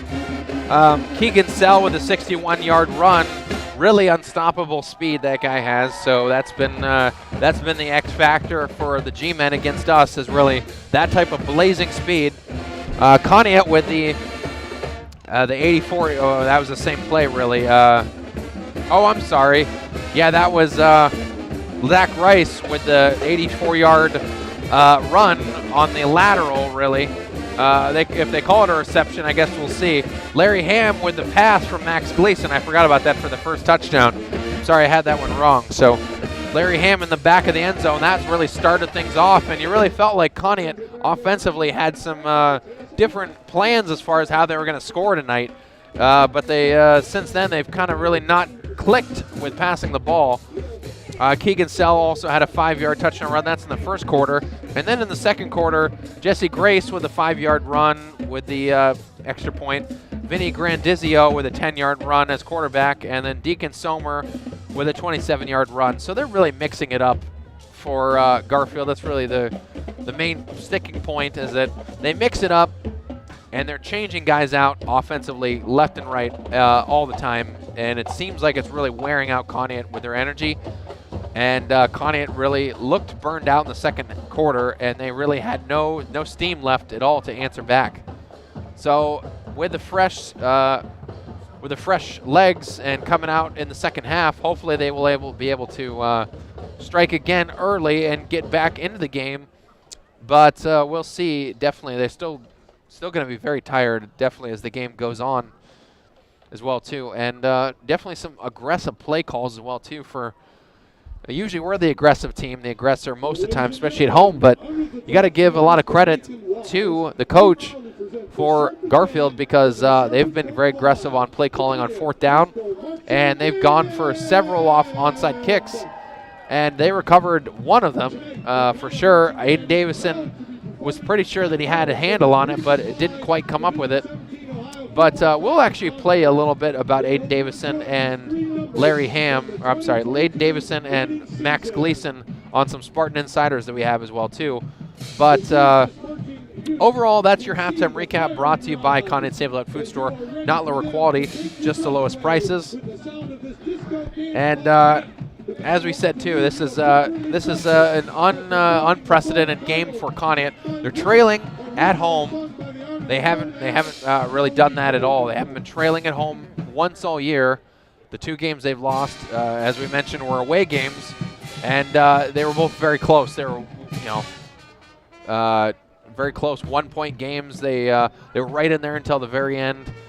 And Conneaut really now with a 20-point deficit is not somewhere that they're familiar with this certain team. But Coach Rocco will definitely scheme well and try to come up with something to get them right back into it. But we'll see, definitely. And Conneaut defensively, they got to stay fresh and get new guys in there, I think, in order to recover and stop these substitution packages for Garfield that are so effective. Keep them fresh, keep them changing out. I think especially defensive line guys need to be switched out constantly. They're not quite prepared for that type of game plan, but maybe they can try something, at least maybe like after a few drives or a few downs, they switch a couple guys out. But Jaden Anderson definitely missed. Ethan Osborne definitely missed as well. But even still, we have a very good team out there, and we've still been winning despite not having those guys out there. But right now, we need anyone and everyone that could give us a boost. But that's your halftime recap, brought to you by Conneaut Spartans Food Store, not lower quality, just the lowest prices. So actually, I'll take this brief timeout and then come back for scores around the league and some Spartan Insiders with a couple of our players, Aiden Davison and Max Gleason, after this brief timeout on 1360 WOW Sports.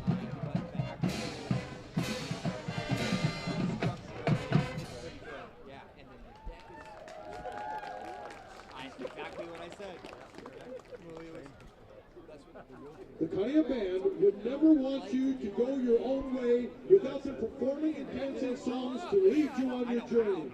This next song is ranked #1 of the 50 greatest Fleetwood Mac songs. The CHS Marching Unit hopes to inspire you by playing this number titled, Go Your Own Way.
And we're back at Joslin Stadium. And thank you for joining us for the halftime recap. And we're going to do some Spartan Insiders as well as some scores around the league. I have some scores as well. I'll do one now as well. I'll go over a little bit about what we're trying to focus on as far as the playoffs, Steve. But overall, I think everything mostly is as predictable as we thought it might be as far as some of the higher seeds winning tonight. Poland Seminary 7-0 over Jefferson Falcons. Chardon Hilltoppers over the East Dragons 24-7. No surprise there. Cathedral Prep over Canisius from Buffalo 33-0. Now, is that a regular season game in PA? That's regular season in Pennsylvania. They haven't started their playoffs No. yet. Okay. Canisius is a very reoccurring opponent for Cathedral Prep. Yeah. So, this is their 10th week for PIAA. Ridgewood leading Berkshire 7-0. That one's at Berkshire, so Ridgewood actually upsetting them at half, 7-0. Fairview from Pennsylvania beating Northwestern 20-14. There you go, Wildcats. There you go, Tigers over the Wildcats. That's my alma mater against my dad's alma mater. Menor over Brunswick 35-0. No surprise. South Range over Liberty 28-0. No surprise. Gilmore from Gates Mills over Geneva 26-7. Riverside over Lakeside 42-0. Riverside's rated in the top 10, I think, from the Plain Dealer in the Cleveland area. Yeah, Riverside, though, is having a great season, though, right? They are. They are. Here's one that's not a blowout.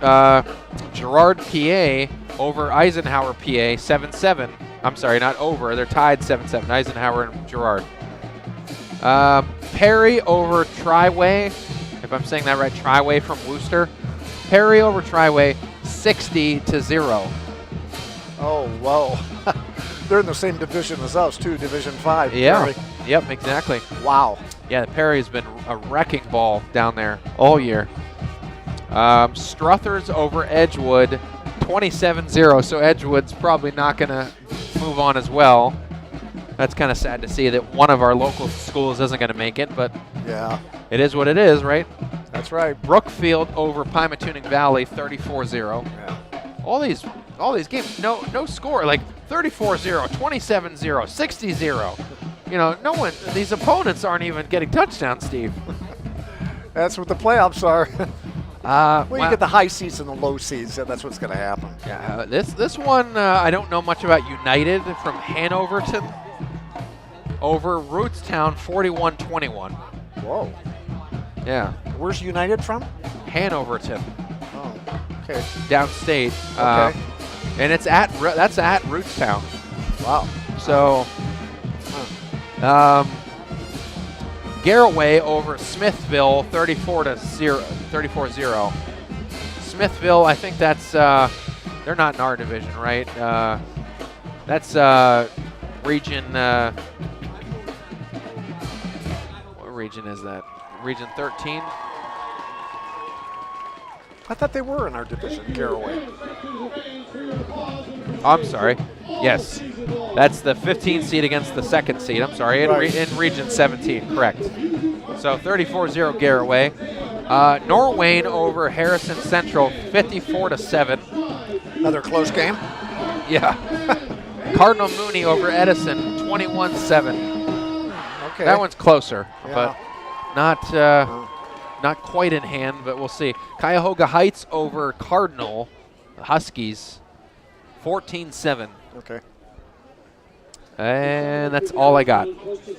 I could probably pull up more maybe, but that's pretty much all I got. And a lot of them, those are pretty much all the schools that are in our Region 17. So Well, it's like you said, Ben, there's no really major surprises there. Yep. There usually isn't the first round. Yep. An upset here or there, but as it gets going, things change, but the Ohio playoffs are really exciting to watch. Exactly. They really are. Yep. As are Pennsylvania, And too. not getting too far away from Ohio's high school sports, but big game coming up. The Buckeyes travel to Happy Valley. tomorrow night. I was just going to mention your alma mater, your college alma mater. Oh man, I'm What do you nervous. think? I'm nervous as heck. Penn State always gives them a battle. Oh, they always do, especially in state college. But Yeah, it's tough to win there. I mean, the Buckeyes are But- number 2 for a reason. They're so loaded. Yeah, they have talent all throughout. And Penn State's had struggles. I mean, they've already lost to Michigan, Yeah. and it wasn't close. I Right. think Michigan showed them exactly what athleticism can do, and Ohio State has that as well. So it's going to be tough for That's sure. a noon game, right? Uh, I'm pretty sure a noon game. You Yeah. could be right. I'm surprised it's not prime time. You know, I would think it'd be 8 o'clock, but I think it is a noon game. it's a noon. It's a nooner. Yep, you're right. Do you ever get a chance to go back and see a game? Or I are have you offered tickets being an alumnus? no. I didn't know. I mean, I can buy tickets for the alumni price, but Yeah, okay. but it's only like $5 less than someone like you. Oh, really? So yeah, it's not Oh. really anything to sneeze at. But Okay. you know, it's nice. It's nice to have that option. But in either case, I'm not going back to a game this year. We talked about going to a game. This game, we talked about, my aunt and I wanted to go to tomorrow's game, but because of the playoff game tonight, I said it's a noon game, and you know it's a late night tonight. I said no, I can't make that work. Oh, yeah, that'd be too much. When I knew Connie was making the playoffs, I said I can't Is do it a three-hour drive? 3-hour drive? Or that. From Erie, it's Yeah. about 3.5. 3.5? Yeah. Okay. I can do it 3:05, 3:10. Well, it's a drive though. But it's no easy way to get there for sure. Right. And Browns are playing. Monday night They're playing Monday night against the Bengals. at home against the Bengals. Now, I'm not going to get too excited about this one, Steve, but I feel like they can win this game. I know they're 2-5, and the Bengals went to the Super Bowl last year, and you know they're very good. But Jamar Chase is out. He's their best player Yes. on offense. He's Right. the best player on the team, other than Joe Burrow. He is. I mean, I'm not saying that they're, but I think the weakness has been identified clearly by the Browns is their pass defense somehow has not been as good as they thought it was. And with Jamar Chase out, it gives them tons of flexibility to pass defend against the other two guys. Right. For some reason, last couple of years, the Browns have the Bengals number. Yeah. They beat them twice, I think, last year. Yeah. And I don't know why or how they didn't deserve to beat them last year, but you know, they could. They could. I think that the spread is only 2.5, 3.5 points. Yep. Of course, the Browns are at home, but you know, like Jim Donovan said on the air, Joe Burrow has never beaten the Browns. Right. Yeah, he's And he's 0-4. well aware of it, and he's hungry to beat them, and he wants to beat them, and he's good Yeah. enough to beat them. So it could be an interesting game. I don't know. Exactly. We'll see. The Browns have so many issues. They have a lot of problems. They do, but if they win this game, at least we're 3-5. It's not great, but it's respectable, I'll say. Going into the bye week, they can maybe figure some things out. And it's a division game, so they would be 2-1 in the division, and the Bengals would be 0-4, I think, or 0-5. So Exactly. anything can happen. We'll see. We'll play this brief Spartan Insider with Aiden Davison, and then we'll come back for third quarter on 1360 WOW Sports. This is Spartan Insider, and with us now is Aiden Davidson. Aiden is a senior player on the squad this year, one of the few seniors we have. We really don't have a whole lot, do we? No, not really. And you hadn't played with the football team before, but and I kind of wanted to tell me about your older brother. First, tell everybody who your older brother is. My older brother is Rylan Davison. He went to Mercyhurst to play wide receiver. He got hurt in last week. He's out for the year. Is he? Broke his wrist. Yeah. Well, he'll be back. Yeah. Thankfully, it's just a wrist, so he'll get over that in a hurry. But his ethic, I mean, he led the team in all the years that he was there as far as being a Spartan and putting extra time into weightlifting and conditioning and all that kind of stuff, being the first one there and the last one out. Yeah. How was that for you as you were coming up underneath him? And did he always want you to come out for the team like years ago? I mean, yeah. He kind of. I quit football to play soccer back in like middle school. Okay. But I mean, yeah, it's always high expectations because you got to follow his footsteps. But it's not that bad. Well, I was thinking with soccer, hopefully you'd be the guy we might go to for a field goal kicking and stuff. Oh no, Thaddeus is pretty good. Okay. Thaddeus is actually here. wherever he went. Yeah. Yeah, for soccer, you know, our soccer team's not the best, but we won yesterday. Yeah. I heard. So tell me, what changed your mind and brought this change about in your senior year to want to go out on the football team? Well, I heard a rumor, and I asked my coaches about it, my soccer coaches, that they weren't going to be there next year. I'm like, well, I've kind of known them as almost like more than just a coach, you know? Yeah. I mean, we weren't very good. I've always wanted to play football one day. I'm like, well, it's my senior year, so yeah, gotta go out for it. Hey, yeah, you know, you always got that thing, right? Yeah, you always have it with you the rest of the time. I know Coach was real excited too when you first came out, and you're moving into that wide receiver position more and more. Yeah. How do you feel? You get more and more comfortable there, or is this something you're growing into? Well, I mean, I'm like the backup wide receiver, but I'm starting corner. It's pretty difficult, especially as a first-year player. You got to learn all the defensive plays and all that fun stuff. You know, and there'll be times too, and with past quarterbacks we had, like your brother, we might run 3 wideouts on each side of the field, you know, and put everybody out there. So there could be a time. Obviously, we're going to stick you in more and more. Yeah, great play so far this year. We're really excited about it. We've got 3 games in already out of town, so when we are up in the University Hospital broadcast booth this Friday night with the other guys like Chuck. And that was a Spartan Insider with Aiden Davison. But I wanted to kind of come back to the third quarter, and it was a big run by Grandizio from the 40 that took it over 30 yards out, but a holding call brings it right back, and that's where the G-men will land again. So a big break for Conneaut right there. Big break. He almost went in for the score, but Max Gleason stopped it, but ultimately called back. So they're at the Conneaut 46 now.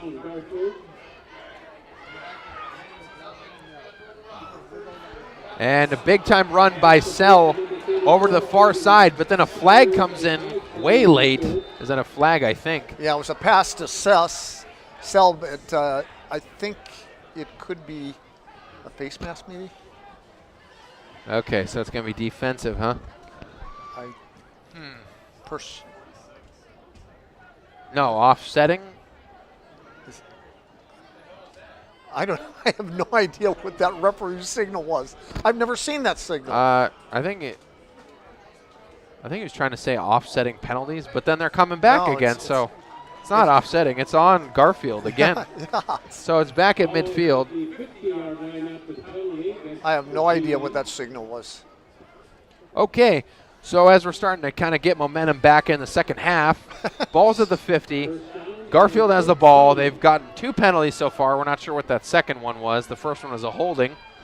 And first and long for Garfield, and the carry by Bates, and he's hit hard by Bryce Sperlin. Yes. Right at the line, and Ty Colville. Nice tackle by Sperlin. Stopped a potential long run. Second down and 11. Yep, second and 11, and Conneaut just needs more aggression, just like that. You know, Ty Colville's got to be the leading guy on defense, as he has been. Yeah, you got to make those tackles.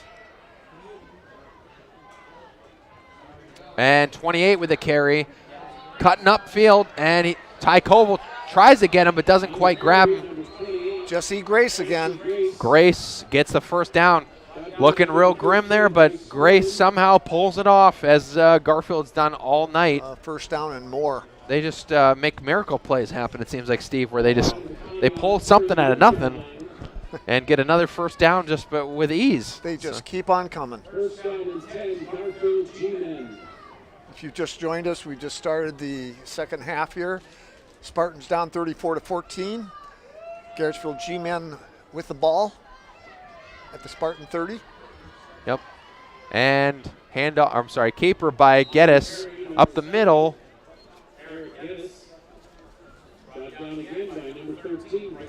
Bryce Sperlin again with a stop. That's a pickup of at least 5 or 6. Bringing up a 2nd and 4 at the Spartan 25. Ball at the Conneaut 25-yard line. 2nd down and 4, G-men.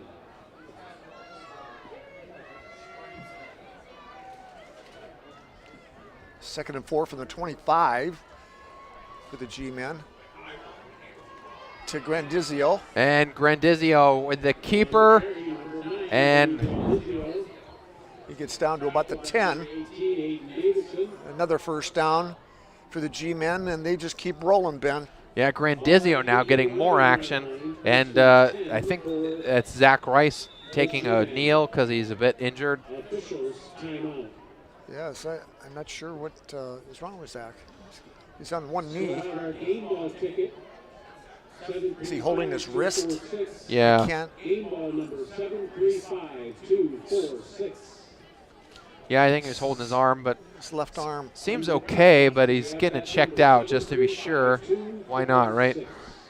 And Or his shoulder. you know what, though? I mean, the stoppage of time will definitely slow down Garfield, which you need that right now. I mean, they're really they're trying to pound it on these Spartans, and they still look like there's no intensity coming out early. I mean, it's a little too early to tell, Steve, but looked like the halftime break was not long enough for them to really recover. No, they haven't lost any spark or intensity at all. No. What happened to Billy? Did he just disappear on us or what? He disappeared. He Well, does that. A second half, he always disappears. Who knows where he's at? Well, he's probably down. We told him to go down there and talk to this team, so I hope he Oh, did. there he is. He's on the sidelines there. Look at him. Yeah, he is. Good for him. Yeah, he is. He's right there. Yeah. He's just looking around, forgot about us. Anyways, first 10 for the G-men on the 11. And first down, Garfield, and keeper by Grandizio. He's spinning around. He's close. Oh, they just give it to him. Wow, okay. Yeah, they gave him the touchdown. Gave him the touchdown. I thought it was close, at least, to maybe say he's at the 1, but touchdown Garfield. They strike early in the second half. 8:19 left to go in the third. And Bitten's coming at the kick again.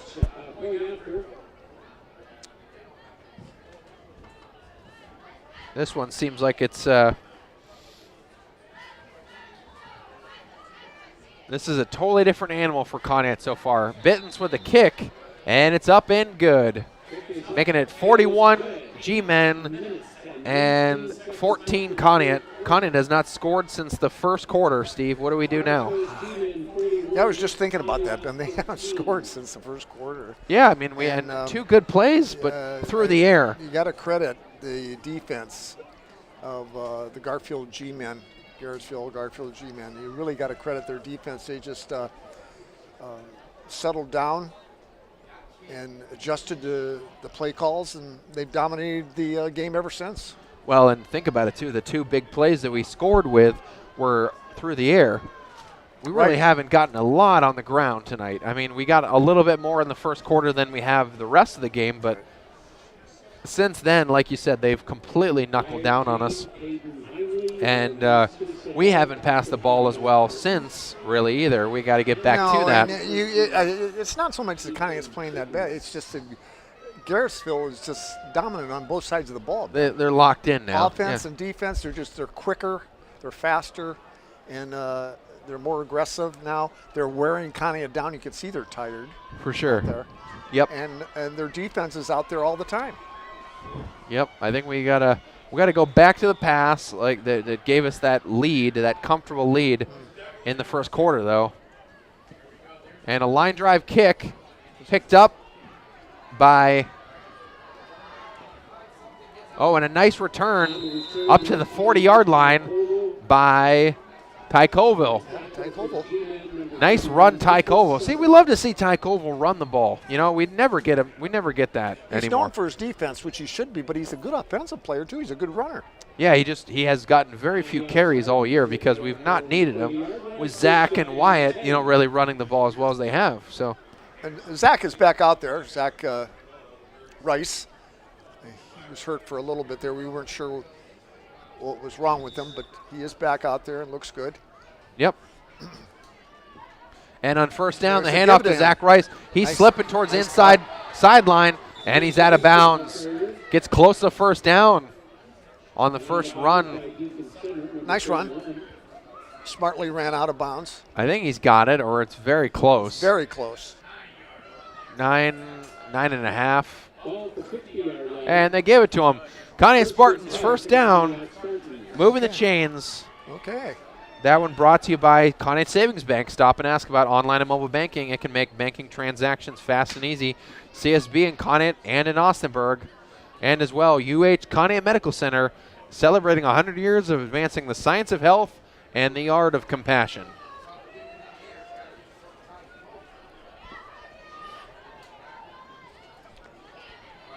And Caden Heinley with a sweep play. That one did not develop like they thought. I think it was designed maybe to be a pass play. Yeah, loss of 4 on that one. That one didn't work. Right. 7:45 left here in the third quarter. 2nd and 10 now. Or excuse me, 2nd and 14 at the 46. For the Spartans. They're down 41-14 here now in the third. Got to get some scores here, fellas. Exactly. Got to answer back. And looking to pass. Max Gleason drops back. And he's running for it. And he might have the first down. Spun down, though. About 4 yards short, but a nice run by Max. He saw an opening, took it. Yep. And Garfield closed it. Closed the quickly. gap. But it looked. They really closed the gap quickly, but he gains some nice yardage, and it's 3rd and 4 now. See, plays like that, mostly with Conneaut, have usually gone for 10 to 15-yard pickups. And then tonight, 5, and that's what they're fighting for right now. Zach Rice falls forward, and he gets the Conneaut Spartans first down. Nice run, Zach, up the middle with great acceleration. They look like they really want to score this one for sure. That first down brought to you by Chris Breck State Farm Insurance. Consider bundling your insurance coverage and saving money. Call 593-1191. Chris Breck State Farm Insurance, here to help life go right. I don't know if you've noticed this, Ben, but there's a few new players in for the G-Men. Yeah. I haven't noticed. I still see the same guys like Gallagher. Some of them. Oh, and encroachment, they don't call it. Totally thought Garfield was offsides. And the carry by Zach goes for quite a few, maybe 7. Keegan Sell still out there. And here comes Sperlin. And replacing Larry Ham. What are we now? 2nd and 4. 2nd and 4. So a pickup of 6. At the 33. Less than 6 to go in the third. And Max Gleason dropping back. He hands it off on a draw play to Zach Rice. Zach Rice at the 20, the 10, and he's in for the score. Conneaut Spartans strike. They answer back after a long drought. Haven't scored since the first quarter. Zach Rice, nice draw, like a draw play, Steve. Looked like a pass, and then they hand it off. It was a big hole there, and a nice run by Zach for 33 yards. And their third score of the game. It's now 41-20. Sperlin will try the extra point. Larry Ham holding. Ball is down. Oh, wait a minute. There's a flag, whistle. Delay a game. Delay game? Was that delay game? Yeah, I think so. This isn't delay game, though. What is this? He doesn't know. He doesn't know. Too many men? The ref. I don't know. This isn't delay a game. What is this? What is this? Oh. These referees, they come up with their own signals, I swear. I think he needs a hug is what he's trying to say. That's what he's telling us. He needs a hug. Well, the kick is from the 15 now, and it's good. A nice kick by Bryce Sperlin. That one's in. Bryce Sperlin playing a very good game tonight, folks. Very nice. And he's a perfect 3 for 3 for Conneaut on extra points.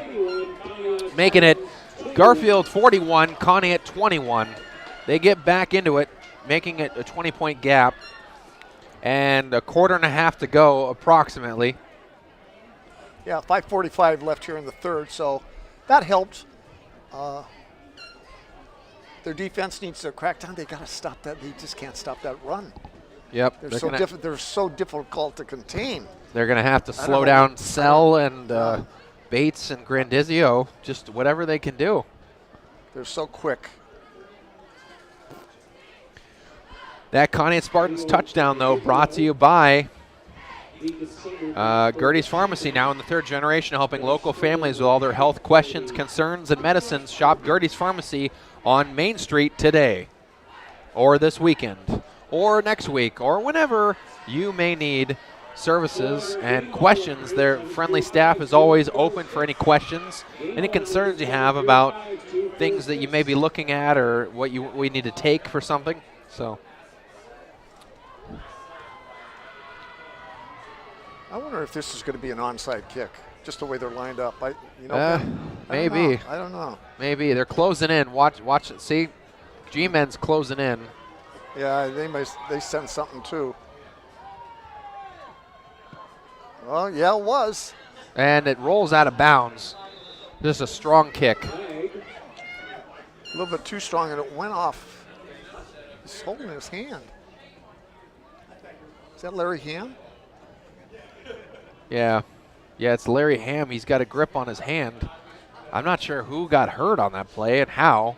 I don't know how he hurt it. He's holding his hand, his right hand. I think he'll be all right, though. Well, I hope so. He's really in pain down there. Maybe hit it on something, maybe another player. It could be a helmet or something. Yeah, maybe. It's just a stinger. And it's cold out there, too, you know. Boy, that's for sure. But the onside kick and trying to just create some razzle-dazzle, but it goes out of bounds, too strong. And Garfield will get the ball at the 45, or it went out at about the 40, so not sure where they're getting it.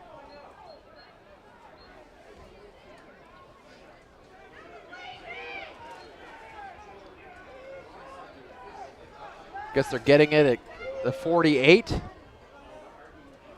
A lot of people said, including Conneaut's coach over here, one of the coaches is saying that Garfield touched the ball and then it went out, so it shouldn't be a legal procedure. Right. They got a hand on it and then it rolled out. Now the referees are all huddled around each other trying to figure out what happened and what to do.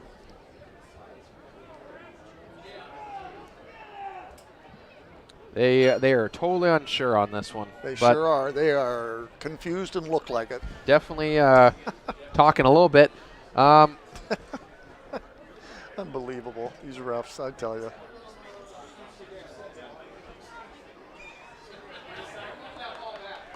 And they're moving it back now. Moving it back to about where it went out, which is about the 42. So, I mean, really it was a dispute of about 6 yards when it was all said and done. But, you know, it matters. Every yard matters for Conneaut right now. 6 yards is 6 yards, that's true. First down, Garfield at the 42. One guy wide left on our near side, and they're carrying it right to left on the radio dial. Dragged down for no gain by Zach Rice. Zach Rice just closed in, got behind that line, and got behind 28, that's Grace, and dragged him right down. Zach's one of the only guys that's strong enough to drag a guy like Grace down like that. Maybe Ty Colville and a couple of these linemen, but Grace very strong. He's the power runner. Oh yeah. Sell is the speed runner, the finesse runner. And on second down, the carries to Sell. Oh, nice. And he's dragged down by Ty Colville. Nice play by Ty Colville. And they got their nerves calmed down, and they're trying to answer back. That was a loss of at least 3. Very nice. Defense starting to pick up there, Ben. Yes, it is. And that's 3rd and 12 upcoming. Ball's at the 40 now. 4:40 left to go in the third.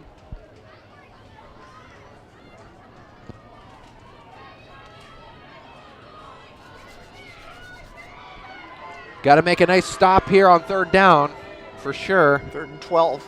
And a high snap. Geddes dropping back. A lot of pressure. Nice pressure by Moses Schwartz forcing the pass, and they're pumping him up. Very nice play by Moses Schwartz. Ty Colville looking at the stands, trying to get everybody jacked up here. Yeah, exactly. They're getting their second spirit here. Oh, there's a flag. The flag came out of nowhere, kind of. I'm not sure if it came late or not. What is that signal? I couldn't tell you. They just picked it up, though, and they're not really doing anything, so. No, really nothing, I guess. They picked it up, and they didn't move the ball, so. I wonder if there's some talking on the sideline. I don't know. Referee's writing down something. Or he's on a cell phone, one or the other. Yeah. He's not even paying attention. He's winding his watch. Look at this. He's not even paying attention. Caden Heinley, though, back to return for Conneaut. You got to just get a nice return here for your Caden. Definitely just calm down a bit. There's really no pressure on Conneaut because they're down 20. They just got to just play clean. That's it. And a nice kick by Bittens. And picked up on a one bounce. And another flag. And then a flag's thrown right at the end. I don't know. It could be holding on Conneaut. I'm not sure. They're pointing at the Conneaut. Yeah, it's a hold on Conneaut. Hold. Yeah, that wasn't really too necessary, but I don't think so. Really very little return anyway for Caden, but you got to buy him that extra couple seconds for sure, but these referees for their signals. Do they get paid, Ben? Oh yeah, they get some money for this. Yeah, it's more of a consolation check than anything. Anyways, 41-21. Garrettsville Garfield G-men up over the Spartans. 4:14 left here in the third quarter. Spartans have the ball. Exactly. At their own 21. First and 10. First and 10 at the 21. And from shotgun, Max Gleason's rolling right, looking to throw, and he almost finds Wyatt Payne right here below us. Then a flag's thrown well after the play. Another flag. Flags are, there's hardly any flags the first half, and now there's one every other play here for some reason. This flag came way after the play was already dead. I mean, not way after, but a few seconds after it's dead. Pass intended for Wyatt Payne. Personal foul against Conneaut. This is unnecessary. They call it, I'm not sure they were pointing to. It could have been one of the linemen, Christine or Edwards. I missed it, but. That's a big penalty. It's a big penalty, and they were already at the 21, and they're moving them back to the. Oh, that hurts. At the 11 or 12, so yeah, 10 yards. That one stings. 2nd and 20. And a bobbled snap. And Max Gleason tries to fight for a couple yards to get forward. He falls forward for maybe 2. And they're lucky to get out of that with the ball. Yeah. It was a low snap that Max it slipped out of his hands and he carried it himself. I think it was designed for Zach. There's nothing else he could do but run the ball. So, anyways, 3rd and 19 now. Ball out to the 13-yard line. 13, 3.5 left to play here in the third quarter. And it's getting cold. You feel that? I'm cold. Yep. It is definitely chilly now. 44 degrees is what I got. Another flags thrown from the back line. Delay a game. Delay a game must be, yeah. Oh boy, one right after the other. This is not good. What's going on there? It looked like tons of energy going for Conneaut, and then now all of a sudden, not so much. Unbelievable. Ball goes to the 9-yard line. Ball goes to 9, so 5 yards back. 3rd and 24 is what they're looking at from the 9. Deep in their own territory. They are way deep for sure. They need a big play. And then another flag. Another flag. This one could be against Garfield. Too many men, maybe. I have no idea. Referees are looking around. They don't even know. Yeah, I was hoping for better than what we've seen in the past, and I don't see it so far. I don't see it. Although 3 of them, 4 of them. Yeah, 4. 4 refs. Well, 5. They got 5. The 5th one is walking. He's hanging out. But they're discussing. What are they discussing? Well, I guess they threw a flag, but was it a timeout? Did they call a time? Was it a timeout call by Garfield? But then they're waving the flag off. Yeah, that's what I mean. I think it was just a time. Yeah, it was a. See, yep, timeout called against Garfield. You're yep. right. You're right. But they threw the flag to try to stop the play. I don't know. I have no idea what they're doing. I have no idea. They don't know what they're doing. It's all right, though. Conneaut's playing well out there. We got to just keep the energy up. They're starting to get a little lax, Steve. They got to just keep that up. Yeah, they had some good spirit there. They scored, and then they're kind of losing their spirit there. But all these penalties are not helping.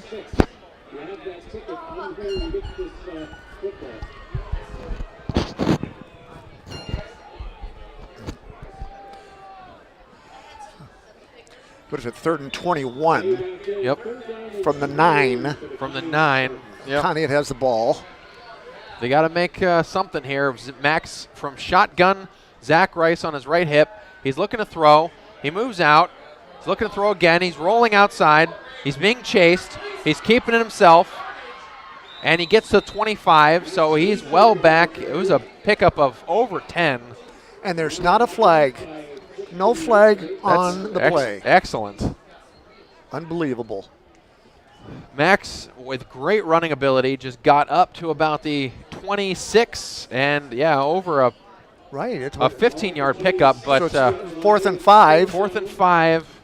I dare say we couldn't go for it here. We'd probably just kick it, but it'd be nice to be risky and pull this one off. Oh, yeah, I don't know though. I don't think so. I think Sperlin's going to punt it.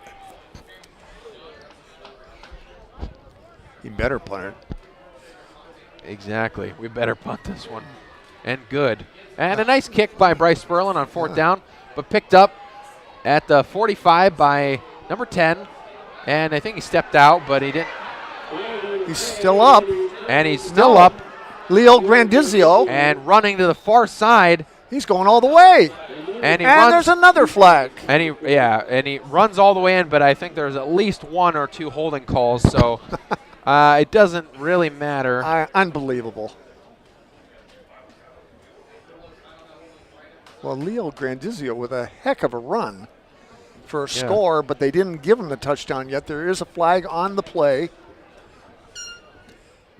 And again, all the referees are discussing what happened. It's a huddle, folks, Unbelievable, these refs. Unbelievable. I know this one's going to take a while, so I'm going to take this brief time out to talk about Max Gleason's Spartan Insider here. We'll play it real quick for you on 1360 WOW Sports. What was the Wednesday before the game with Brooklyn, and I wanted to talk to Max a little bit about his job here as quarterback and all the different things that have been happening throughout the year. Max, thanks for stopping by and talking with us today. No problem. I'm glad to be here. Yeah, it's always great to be able to. This program is really designed just to let the listeners have a little idea about the players and your thoughts and some of the things that you go through and the things you think about. And as far as the year goes, you came in probably with a big idea of what you wanted to accomplish, and you guys feel as though you're doing that, or is above and beyond where you thought you'd be? Yeah, my goal for the season was just a winning record at first, and we've already hit a winning record, so we just got to take it and run with it, try to get that 8-2. Yeah. Right. I mean, I bet a lot of them were thinking that too, because there's a lot of changes that went on with the team and different teammates that weren't on the team that were before, and new ones that were coming out that hadn't been on the team before, and there's a lot of things we just don't know about. So you probably think, well, we're going to put it together and we'll find out where we are. But you're thinking you wanted to be at like 6-4 or something like that, or at least. at least 6-4, but right now my expectations are way higher for the season. I'm amen to that. You know, and having Zach back there in the backfield beside you sure helps a lot. Yeah. As well as you help him a lot too. It seems like we found a lot of teams over the past year or so that this past year that really don't really know how to deal with you sometimes when you take off running with the ball. They're looking for Zach to get it, and when you take off, they're like, well, I didn't know he was going to do that. Yeah. It works really well in the backfield because if I see something and I know I can pull and get some yards, I just pull it, and Zach carries out his fake like really well, and that helps me a lot. And sometimes you look on film and you see half their players going towards Zach Rice, and then you just see me up the middle or up the side, or whatever. You seem to take off up the middle a lot, though, too, don't you? Yeah. Or you'll break for the side, but then you cut upfield right away. Yeah. Off tackle or off guard or something. Or I really like doing that because I know I'm small, so I can get right in the hole. Yeah. And if I hit it with speed, then it's pretty hard to take me down. Oh, it's hard to get a hand on you. Right? Little guys are always in trouble, especially when, I don't know if you wear a real tight jersey too, so they can't grab it. Or... Yeah, I mean, I wear a large jersey because number 7 was a large, but it still fits well. Yeah, good. And that was a Spartan Insider with Max Gleason, our Conneaut Spartans quarterback. And definitely someone like Max Gleason you definitely want to talk to. He's a very natural leader, and we're looking forward to having him back next year as well, just a junior so far. But anyway, to summarize what's going on, so the Garfield G-men are driving now. Sill with a carry. On first down, he gets maybe 5 or 6, dragged down by Bryce Sperlin. But the punt return that went supposedly all the way for a touchdown was called back. But then offsetting penalties, I believe there was some type of a hold against Garfield, and then some type of horse collar or something against Conneaut, so they offset penalties, and then re-kicked it, and then Garfield started with the ball at midfield, and since then they've been driving. And second down, Garfield, and that's Sell again. And third and short upcoming. They got a few, but it's 3rd and 2, and that'll end this third quarter. Garfield will have one more play to see if they can get this first down. Ball's at the 24-yard line. We'll take this brief timeout on 1360 WOW Sports. Garfield G-men 41, Conneaut Spartans 21. We now have a new game ball ticket.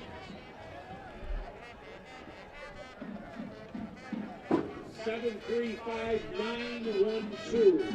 New game ball ticket. 735912. If you have that, come to the press box. Again, 735912.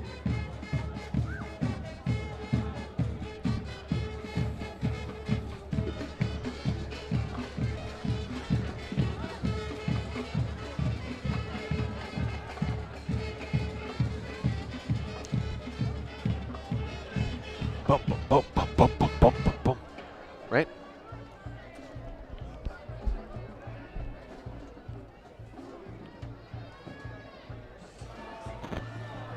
First quarter underway. Third down. For Garfield.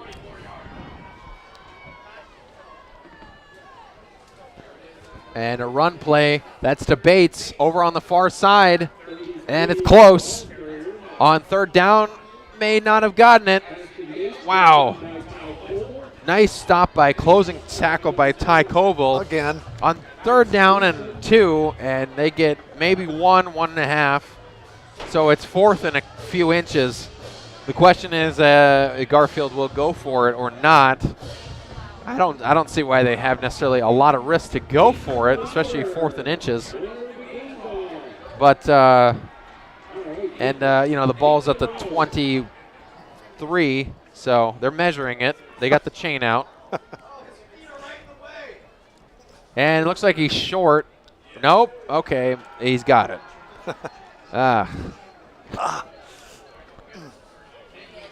Well, he got it, Steve. So first down, Garfield. I was kind of getting excited there. I was like, what could happen? Yeah, it's something we just didn't need, but what are you going to do? First and 10 at the Conneaut 23 here. Yep. Fourth quarter just started. Fourth quarter just started rolling.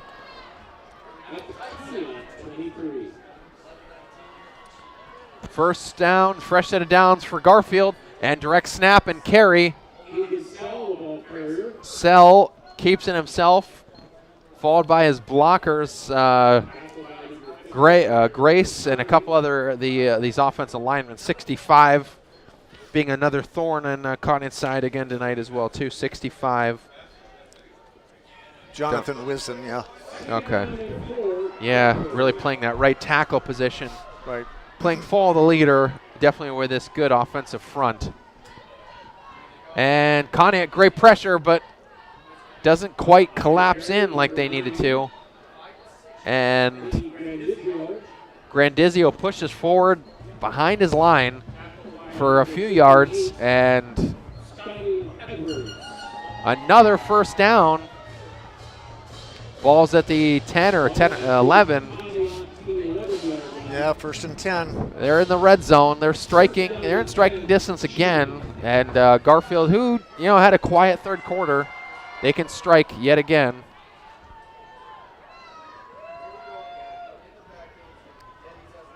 And a keeper by Grace finally picked up, and he's dragged down for a loss of 1 or 2.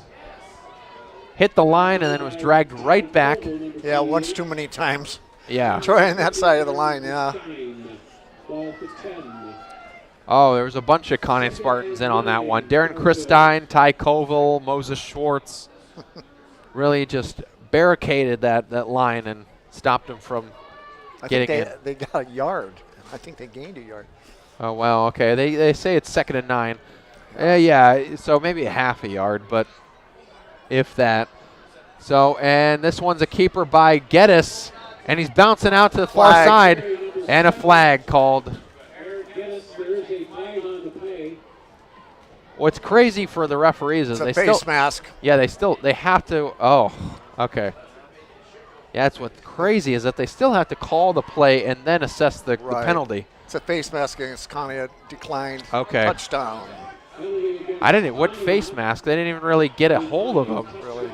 That was Geddes taking it in for the score, bouncing off the tackle. Geddes has been kind of the quiet guy of this talented group, but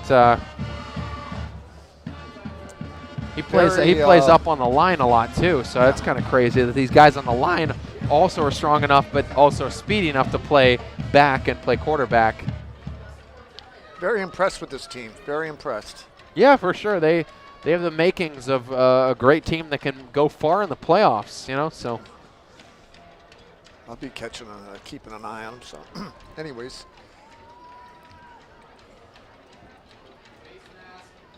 Okay, we know it. And Bitten's going to kick this one again. He's had several goes at this. And Conneaut trying to get in there. And it's good. And it's good. 6 for 7 on his extra points, makes the score 48-21. Yep. Wyatt Payne couldn't quite get in there to block that one. He tried so hard, but couldn't quite get there. And that makes the score so far with 9:26 in the fourth. Garfield 48 and Conneaut 21. Conneaut has it'd be kind of crazy to do the math, but Conneaut has not given up hardly. I mean, there's been several games where they, if you put several Conneaut's games combined, they haven't even given up this many points, like to this great Garfield offense. So. That's right. So it's a tribute to this Garrettsville team who scores so many points against a generally tough Conneaut defense. Yep.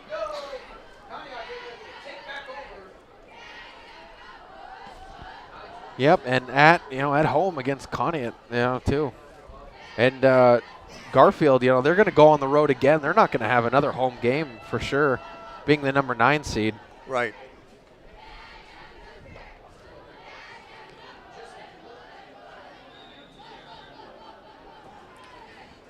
Bittens with a kick. Kind of a short kick. And picked up on a bounce by Max Gleason. Oh. Max Gleason slips it, 1 tackle, but then hit by a wall of guys. He was, poor Max, he was pummeled on that one. Yep. Max, the toughest guy out there by a country mile. Pound for pound. He's taken a beating tonight for sure. He's taken a bulk of the carries, and he had a great first half, keeping Conneaut in the game, you know, keeping the lead and the pressure on Garfield. But now the pressure's back on us. We want to strike here and try to keep things close, and looking for a screen pass. And Zach Rice drops that one. It was a little low, but Zach probably could have came up with it.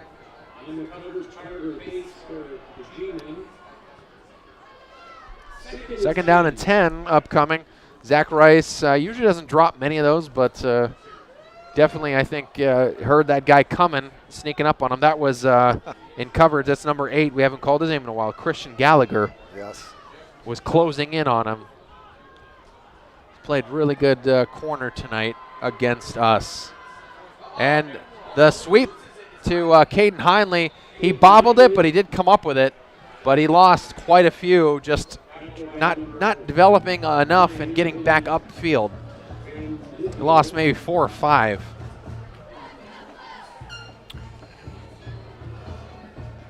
I'll bring up 3rd and 15 or 3rd and 14, we'll say. Ball's at the 20.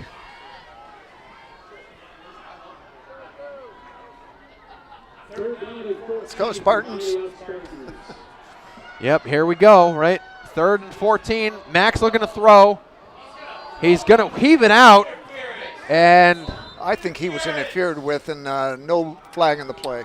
Yeah, they're not going to call interference, but Zach could not get to that ball because number 8, again, Gallagher, was in the way of that pass. Yes, he was. Max really just launched that one and tried to throw it out. I mean, it wasn't really, I'm not sure if it was catchable. Maybe Zach could have got there in time, but Gallagher was in his way, blocked that. Well, he didn't give Zach an opportunity to catch the ball. Yeah. He blocked him. So you probably could have called that one, and not many would have criticized you for that. But again, you know, the guys in the stripes, they took care of business. So yeah, they sure did. So in either case, the punt by Bryce Sperlin, and that one bounces past. And goes out of bounds about the 41. Leo Grandizio, it bounced right past him. And the ball's marked at the 42-yard line. And that's where Garfield will take over. Fresh set of downs for them, but a nice kick by Bryce at least to get it out from the 20 back to about the 40. So a 60-yard kick. Mm-hmm. That's true. Or sorry, 40, not 60. Yeah. Oh, 60. Yeah, 40. 40. 40. Almost 40. So. Well, Billy abandoned us. Yeah, he's down there. He's look at him. He's hanging out with the photographer. No, he's hanging out with the cheerleaders. And the cheerleaders. Yeah, we love seeing him down there having fun though. Well, look at him down there. Yeah, he is. He's having a great time. Oh yeah, talking. Look at him flirting down there. Oh yeah, he's awesome. He should be up here with us. And yeah. Can't blame him. He's not. Yeah. He's pretty smart there. He's having the best of times. You know? He sure is. Pickup of 1 by Sell, and that'll bring up 2nd and 9. Good stop by our front 4 for Conneaut, creating pressure. And a high snap goes over Geddes' head and marked down at the 30, so it was a loss of over 10, maybe about 10. Wow, good break for Conneaut. This is going to bring up 3rd and long, the longest we've seen Garfield being faced with. And Garfield seems like they've cooled down quite a bit. Maybe they're not as good, Steve, possibly, with not keeping that pressure up. Maybe the whole game is the mental game, too, where they keep that pressure on the other team by just pounding the ball with different guys and substitution packages. Good point. Since they've gone away from that, they don't seem like they really are penetrating our defense as well. And carry by 31. That was a good pickup right there. Sure was. Deacon Sommer. That was a pickup of over 10. Close, about 10 yards. And he's close to the first, but it'll bring up a 4th and 2. Ball's right at the 40. And the referee throws a flag. Another flag. And the call is, I don't know, what is that? I think, was it delay a game? That sure wasn't the call for delay a game. A signal, I mean. Well, they moved it back 5. It must have been delay game. I guess, but that wasn't the signal. Yeah, it must have been, though. I guess I'm confused myself, but we didn't even get up to the ball. Both teams were still kind of huddled, and they blew it dead. Meanwhile, the referee's fumbling around with his pen and pencil. Yeah, he's in his he's in his 39th year of refereeing for OHSAA. He's 87. So he's the guy you want out there. You know? Yeah, experience. And, a nice line drive kick. Nice punt. Oh, and there's no one back for Conneaut. No. What the heck was that? Oh, we got a little scrabble here. And no one's back for Conneaut to receive either. Christian Gallagher, number 8, was popping Thaddeus Huya. Yeah. He was, and I think Huya's going to get called for it.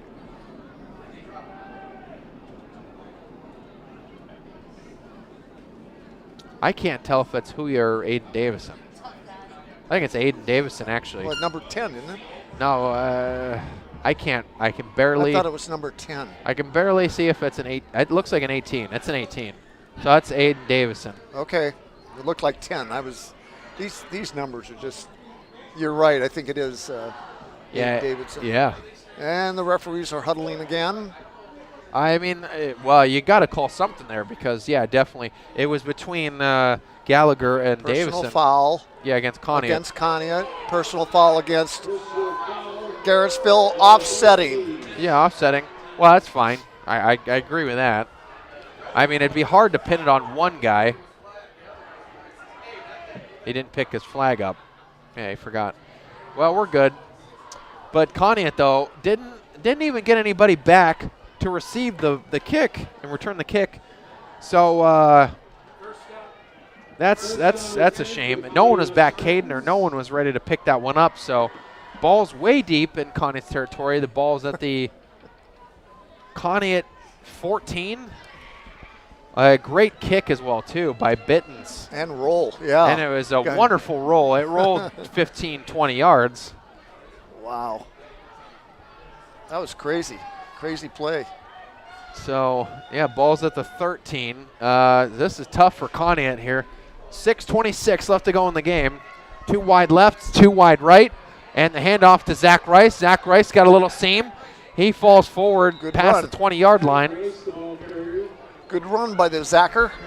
Yep, Zach attack. The Rice man cometh, right? Yes, there you go. Yeah, I'm gonna miss calling that. Yeah, for sure, the Rice man cometh, because Zach has been an extraordinary running back for Conneaut. He sure has. He's had a great career. Yep, we had 2 great seniors for Conneaut this year. Really set some records and really make a special season. Zach Rice and Ty Koval. And of course, a ton of other guys as well. And a fake run pass, screen pass intended for Troy Turner, I think. Yeah, Max. Caden Hindley. It hit the ground first. It was. I think Max was unsure of what to do with that ball. Yeah, it was intended to Caden. So thrown well too low and bringing up 3rd down and 1.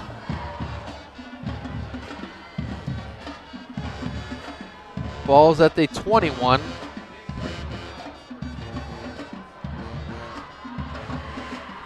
And from shotgun, Max Gleason.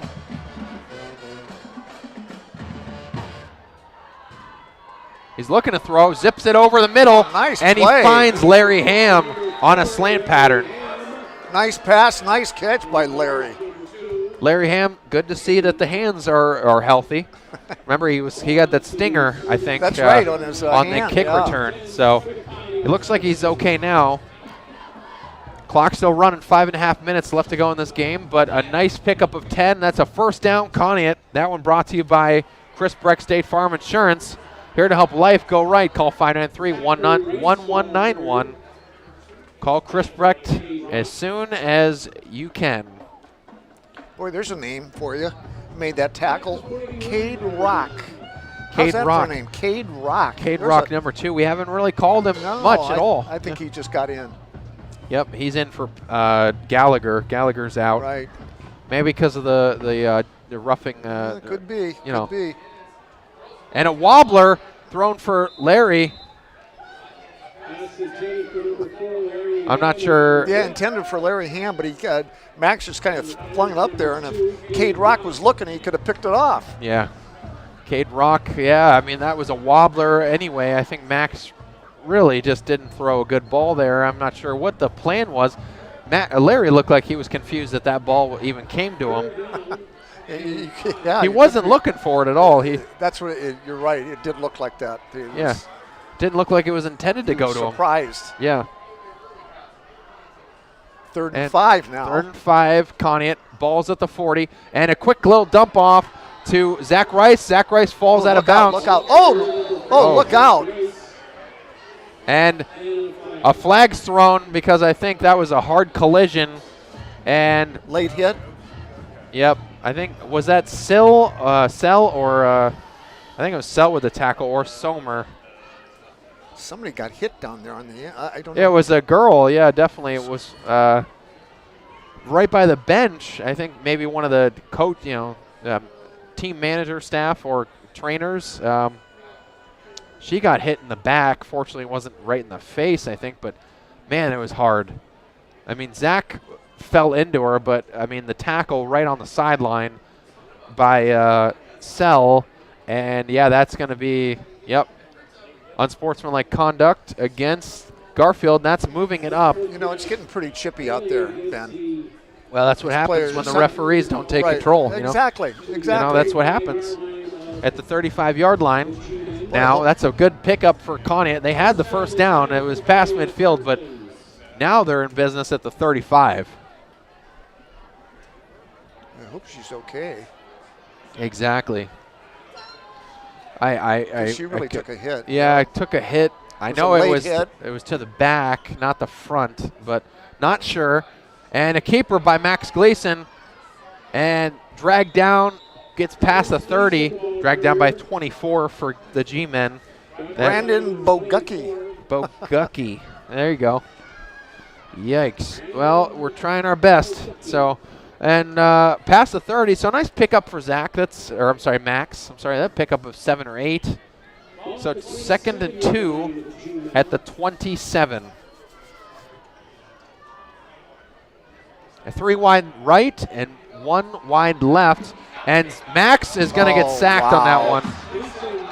He gets dragged down by number 31. Deacon Sommer. He just blew right in there. And yep. Somebody from Conneaut, is that? It's Zach. Zach Rice again. Yeah, I'm not even sure how that happened. I don't either. He is really hurting down there. I think he tried to make a block and it just came off. And he had that issue. He was holding his arm earlier in the game, and that was in the first half. And now, late in the game with 3:56 left to go. Oh, he looks like he's in pain. He really does. He's walking off the field. It's his his left wrist. Yeah. Oh, he's hurting. Poor guy. Yeah.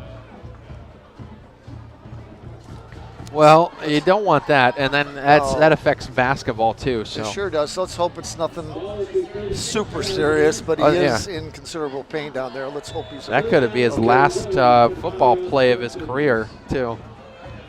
Who knows? But Oh, wow. Well, 3:45 and counting here in the fourth quarter. 48-21. Garrettsville on top. Yep.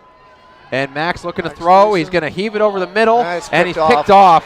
One too many times. Yep, and he just let it float over there. Brandon Bagucki. Yeah, Bagucki again at number 24. Yes. Picked it off. And that one's a turnover. Really I was going to say the first turnover for Conneaut all game, but I guess technically the second one if you count the onside kick, I guess. I don't know if you count that or not. Right. But in either case, really the first interception or fumble so far for us. And we've taken good care of the ball, which Rocco definitely emphasized. And I gotta say that's really been great for Conneaut until now. But that one definitely hurts and may close the book. So 3:26 left to go in the game. Garfield still up 48-21.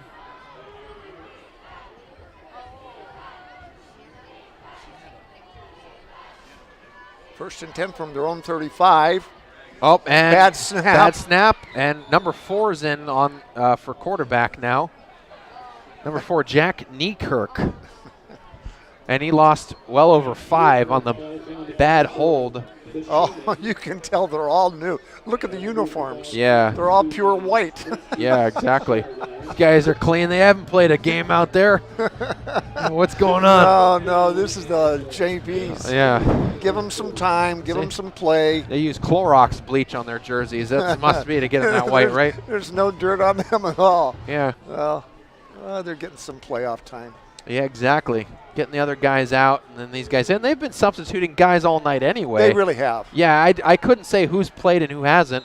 Niekirk with a QB carry up the middle, picks up well over 5, gets close back to where the original line of scrimmage was, maybe the 32, 33.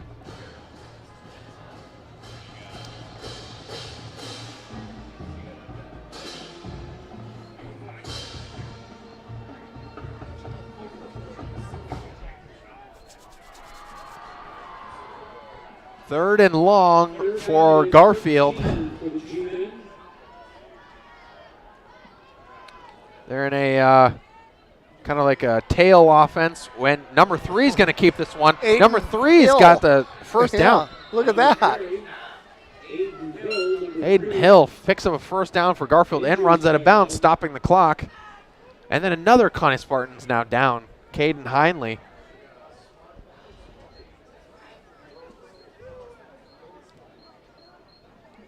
Jeez. I can say for sure that, you know, not too many disastrous injuries, but this Conneaut Spartans team, although it was very good, was also marred with injuries too. Yeah, they were. Some were short-term, some were long-term. Caden missed some time, remember, this year. And he missed maybe 3 or 4 games early in the year and then came back and played strong in the second half. Ethan Osborne broke his leg, and Jaden Anderson's been out for a few weeks as well with a leg issue. So, you know, Zach Rice is out there. Ladies and gentlemen, he was sitting down like he wasn't going to play another, you know, play in his life. And he's out there. Oh, he wouldn't miss it for the world if they let him choose. Yeah, he's going to. He's a tough kid. He's a tough kid. Caden's limping off, though. That's not good. Oh, boy. Yikes, you know. They're carrying him off. It's got to be his ankle or his foot or. Yep, Troy and Ty helping him off, though. Good teammates.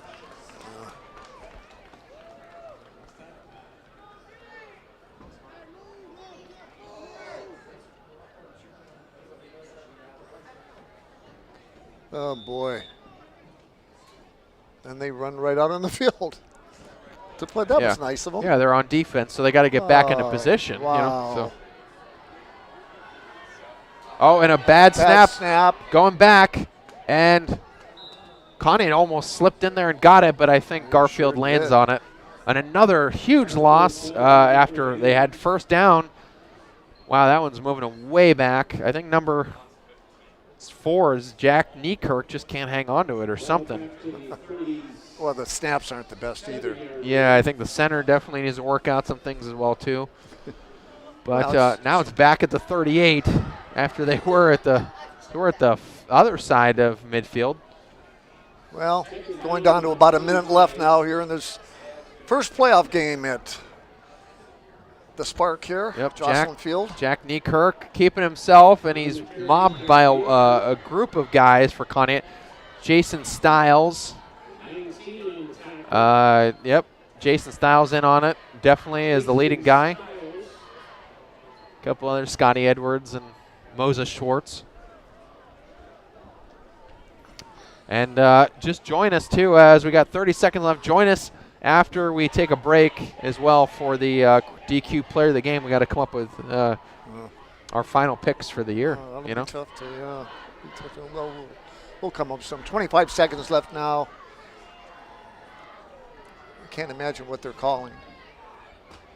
And they're going to run a play. Yep, and number 4, Niekirk keeping it, and he's got plenty of room to move. And finally dragged down right about midfield. That should do it. And that's where the game ends, folks. Unfortunately, Conneaut loses this one, unfortunately, by a large margin, 48-21 to Garfield from Garrettsville. We'll take this brief time out and then come back with a recap and Dairy Queen Player of the Game honors right after this on 1360 WOW Sports.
What do you think for your picks?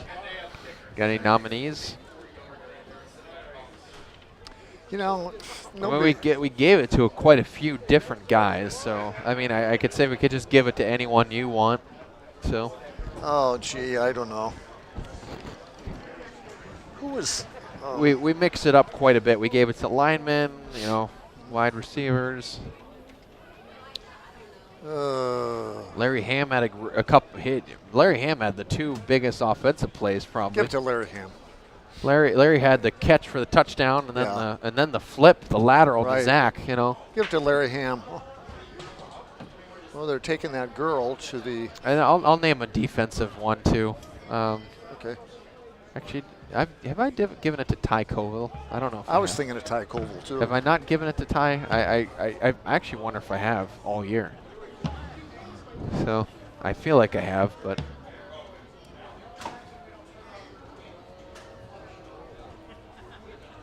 Oop. And we're back here at Joslyn Field. And we lost this one, unfortunately, on a tough game against Garfield from Garrettsville, folks. 48-21 was the final score. It was definitely a tight game in the first quarter. We finished at 14-13. Big plays through the air. Max Gleason, a 15-yard pass completion to Larry Ham for the first touchdown. Garfield answered right back, scored 6, missed the extra point, made it 7-6. Conneaut then drives down the field on one big play from the 16-yard line, a pass complete to Larry Ham, and then a lateral to Zach Rice for 84 yards to the score, making it 13-6. Then Garfield again answers right back, right behind us, and then it makes it 14-13 to end the first quarter. Second quarter, folks, totally different game. Garfield just scored 3 different touchdowns to go in the half, 34-14. And then from there it kept building in the third and the fourth quarter, Steve. But overall, a great game by this Conneaut Spartans squad. Great game by the G-men as well. Of course, there's a very well-built team. Yeah, it's an unfortunate way to end the season, but they did get in the playoffs. They really played their hearts out. They played a very, very good Garrettsville team, so they have nothing to be ashamed of. They played hard. They played tough. And they should be proud of themselves. They had a great season. And like Coach Dobrin said, it's the best kids he's ever coached in his life. So at least at Conneaut. So, you know, kudos to this team and the coaching staff for all they've done for this team and for all the fans and the parents and all the supporters around that, you know, kind of followed this team through their season. Yep, exactly. And, you know, we always give our Dairy Queen Player of the Game honors, of course, out at the end as well, too, no matter what the outcome is. Conneaut didn't lose a lot this year. This is only the third loss all year, right, ending the whole year at 8-3. And against all three, I got to say, the three teams we lost to were all really talented teams. That's right. Edgewood the first week, and that one could have gone any which way. Right. It wasn't until the last minute. The last minute, basically, the last play, really, yeah.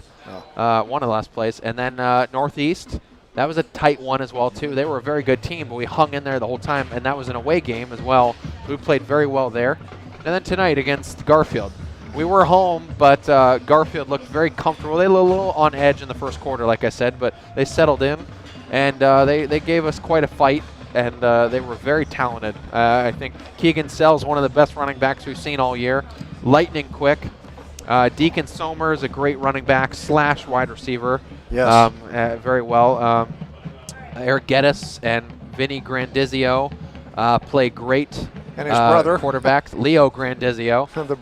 Bittens, one of the best kickers we've seen. Yes. Maybe other than last week. Yeah. Kicked very good long kicks all game. So overall, I mean, Carter Bates ran the ball with power. Grace, number 28, power runner, excellent runner. Anyway, good team overall. This Conneaut Spartans team is one of the best we've called, you know, since we've been doing this at 1360 WOW. So we appreciate you folks for joining in with us. We couldn't do it without you, the audience. That's for sure. And thank you for sticking with us all year. And join us for basketball coming up in a few weeks. Yeah. We'll be doing most of the Conneaut basketball games, too. That's only about a month away, right? It's it's a Saturday after Thanksgiving as our first game of the year. So join us for that Saturday, and we'll be covering that and the game of the week following that. All season long. So, but anyway, Dairy Queen Player of the Game honors. I think we came up with it, right, Steve? Larry Ham on offense, scoring the 2 first touchdowns. Well, the first touchdown for sure. The lateral to Zach Rice on the second one for 84 yards out to score that second one.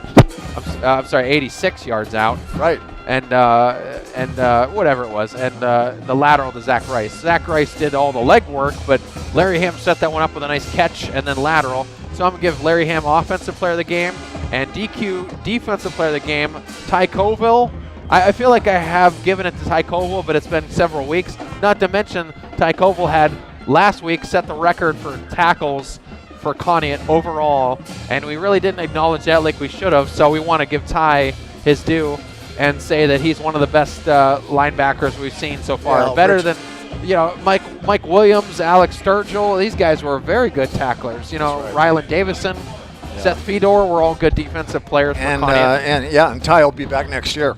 So okay, Willie. Okay, I think sure, didn't he? He is. I'm sorry. I thought he was a senior. Yeah, he's a junior. Yeah, that's exciting. Yeah, I'm sorry. I don't know why I got that in my head. Anyway, yeah, Ty's great, and he's got one more year, and that's exciting, as a lot of these guys do. We have a lot of juniors on this squad that are very talented. So next year, I think we may ascend to a new height with our football program, and that's very exciting to see. Right. So anyway, hope so. Yeah. So that's our DQ players of the game on offense and defense. As far as scores around the league go, United over top of Rootstown, 55-49. But that's a tight game, a high-scoring game, 55-49. Wow, I'll say. Fairview beats Northwestern tonight, 28-16. Wow, Gilmore came back. Geneva came back on Gilmore, 42-34. Oh, wow. Good for Geneva. Okay. Yeah, so, and they're in the lead. That's in the fourth. That's early in the fourth. I'm not sure what the score is. Maybe that's needs a little updating, but Riverside over top of Lakeside, we knew 42-0. Jefferson came back on Poland Seminary. The final 14-13. Chardon over top of East, 42-15. No big surprises. Menor over Brunswick, 35-14. South Range smacked Liberty, 35-6. Cathedral Prep over Canisius, 40-6. Perry over top of Triway, 60-8. So Triway did eventually score some points. Ridgewood over top of Berkshire, 21-0. Struthers over Edgewood, 49-14. Brookfield over top of PV, 48-8. Eisenhower PA over Girard PA, 13-7. Riverside over Lakeside. I already thought I covered that. 56-0. Oh, it's JV. I'm sorry. 56-0. That's the JV Riverside game over Lakeside. Cardinal Mooney over top of Edison, 45-14. Garraway over top of Smithville, 48-7. There's one that I haven't seen in a long time. Norwayne over Harrison Central, 71-7. You don't see 70s a lot. Cuyahoga Heights over Cardinal from Middlefield, 35-26, a closer one. And that's all I got. So from all of us here at Joslyn Field, I'm Ben Jarvie, Steve Grant, Billy Ciccatelli, Megan Lebzelder back in the studio. Thank you for everything this football season. Matt Jarvie as well, being our director. Megan Lebzelder, our producer. Thank you so much, everyone. 1360 WOW Sports, 102.9 FM, and WOW TV. We thank you for a great, successful Spartan season. They lost tonight 48-21 to Garfield, but a great season overall, finishing 8-2 overall, losing their third game in the playoffs as well. So that's where their season ends. We'll see you for basketball. Have a great rest of the month and enjoy your Halloween. And we'll see you in a few weeks. Thanks a lot, everyone. Good night.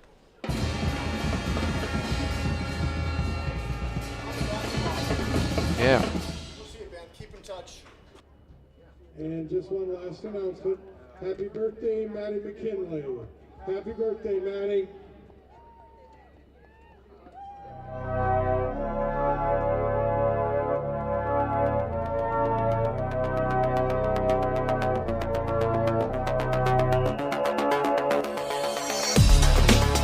Lake Effect Media and Spartan Nation present Conneaut Spartans football on WOW TV, 1360 AM and WOW 102.9, and always free.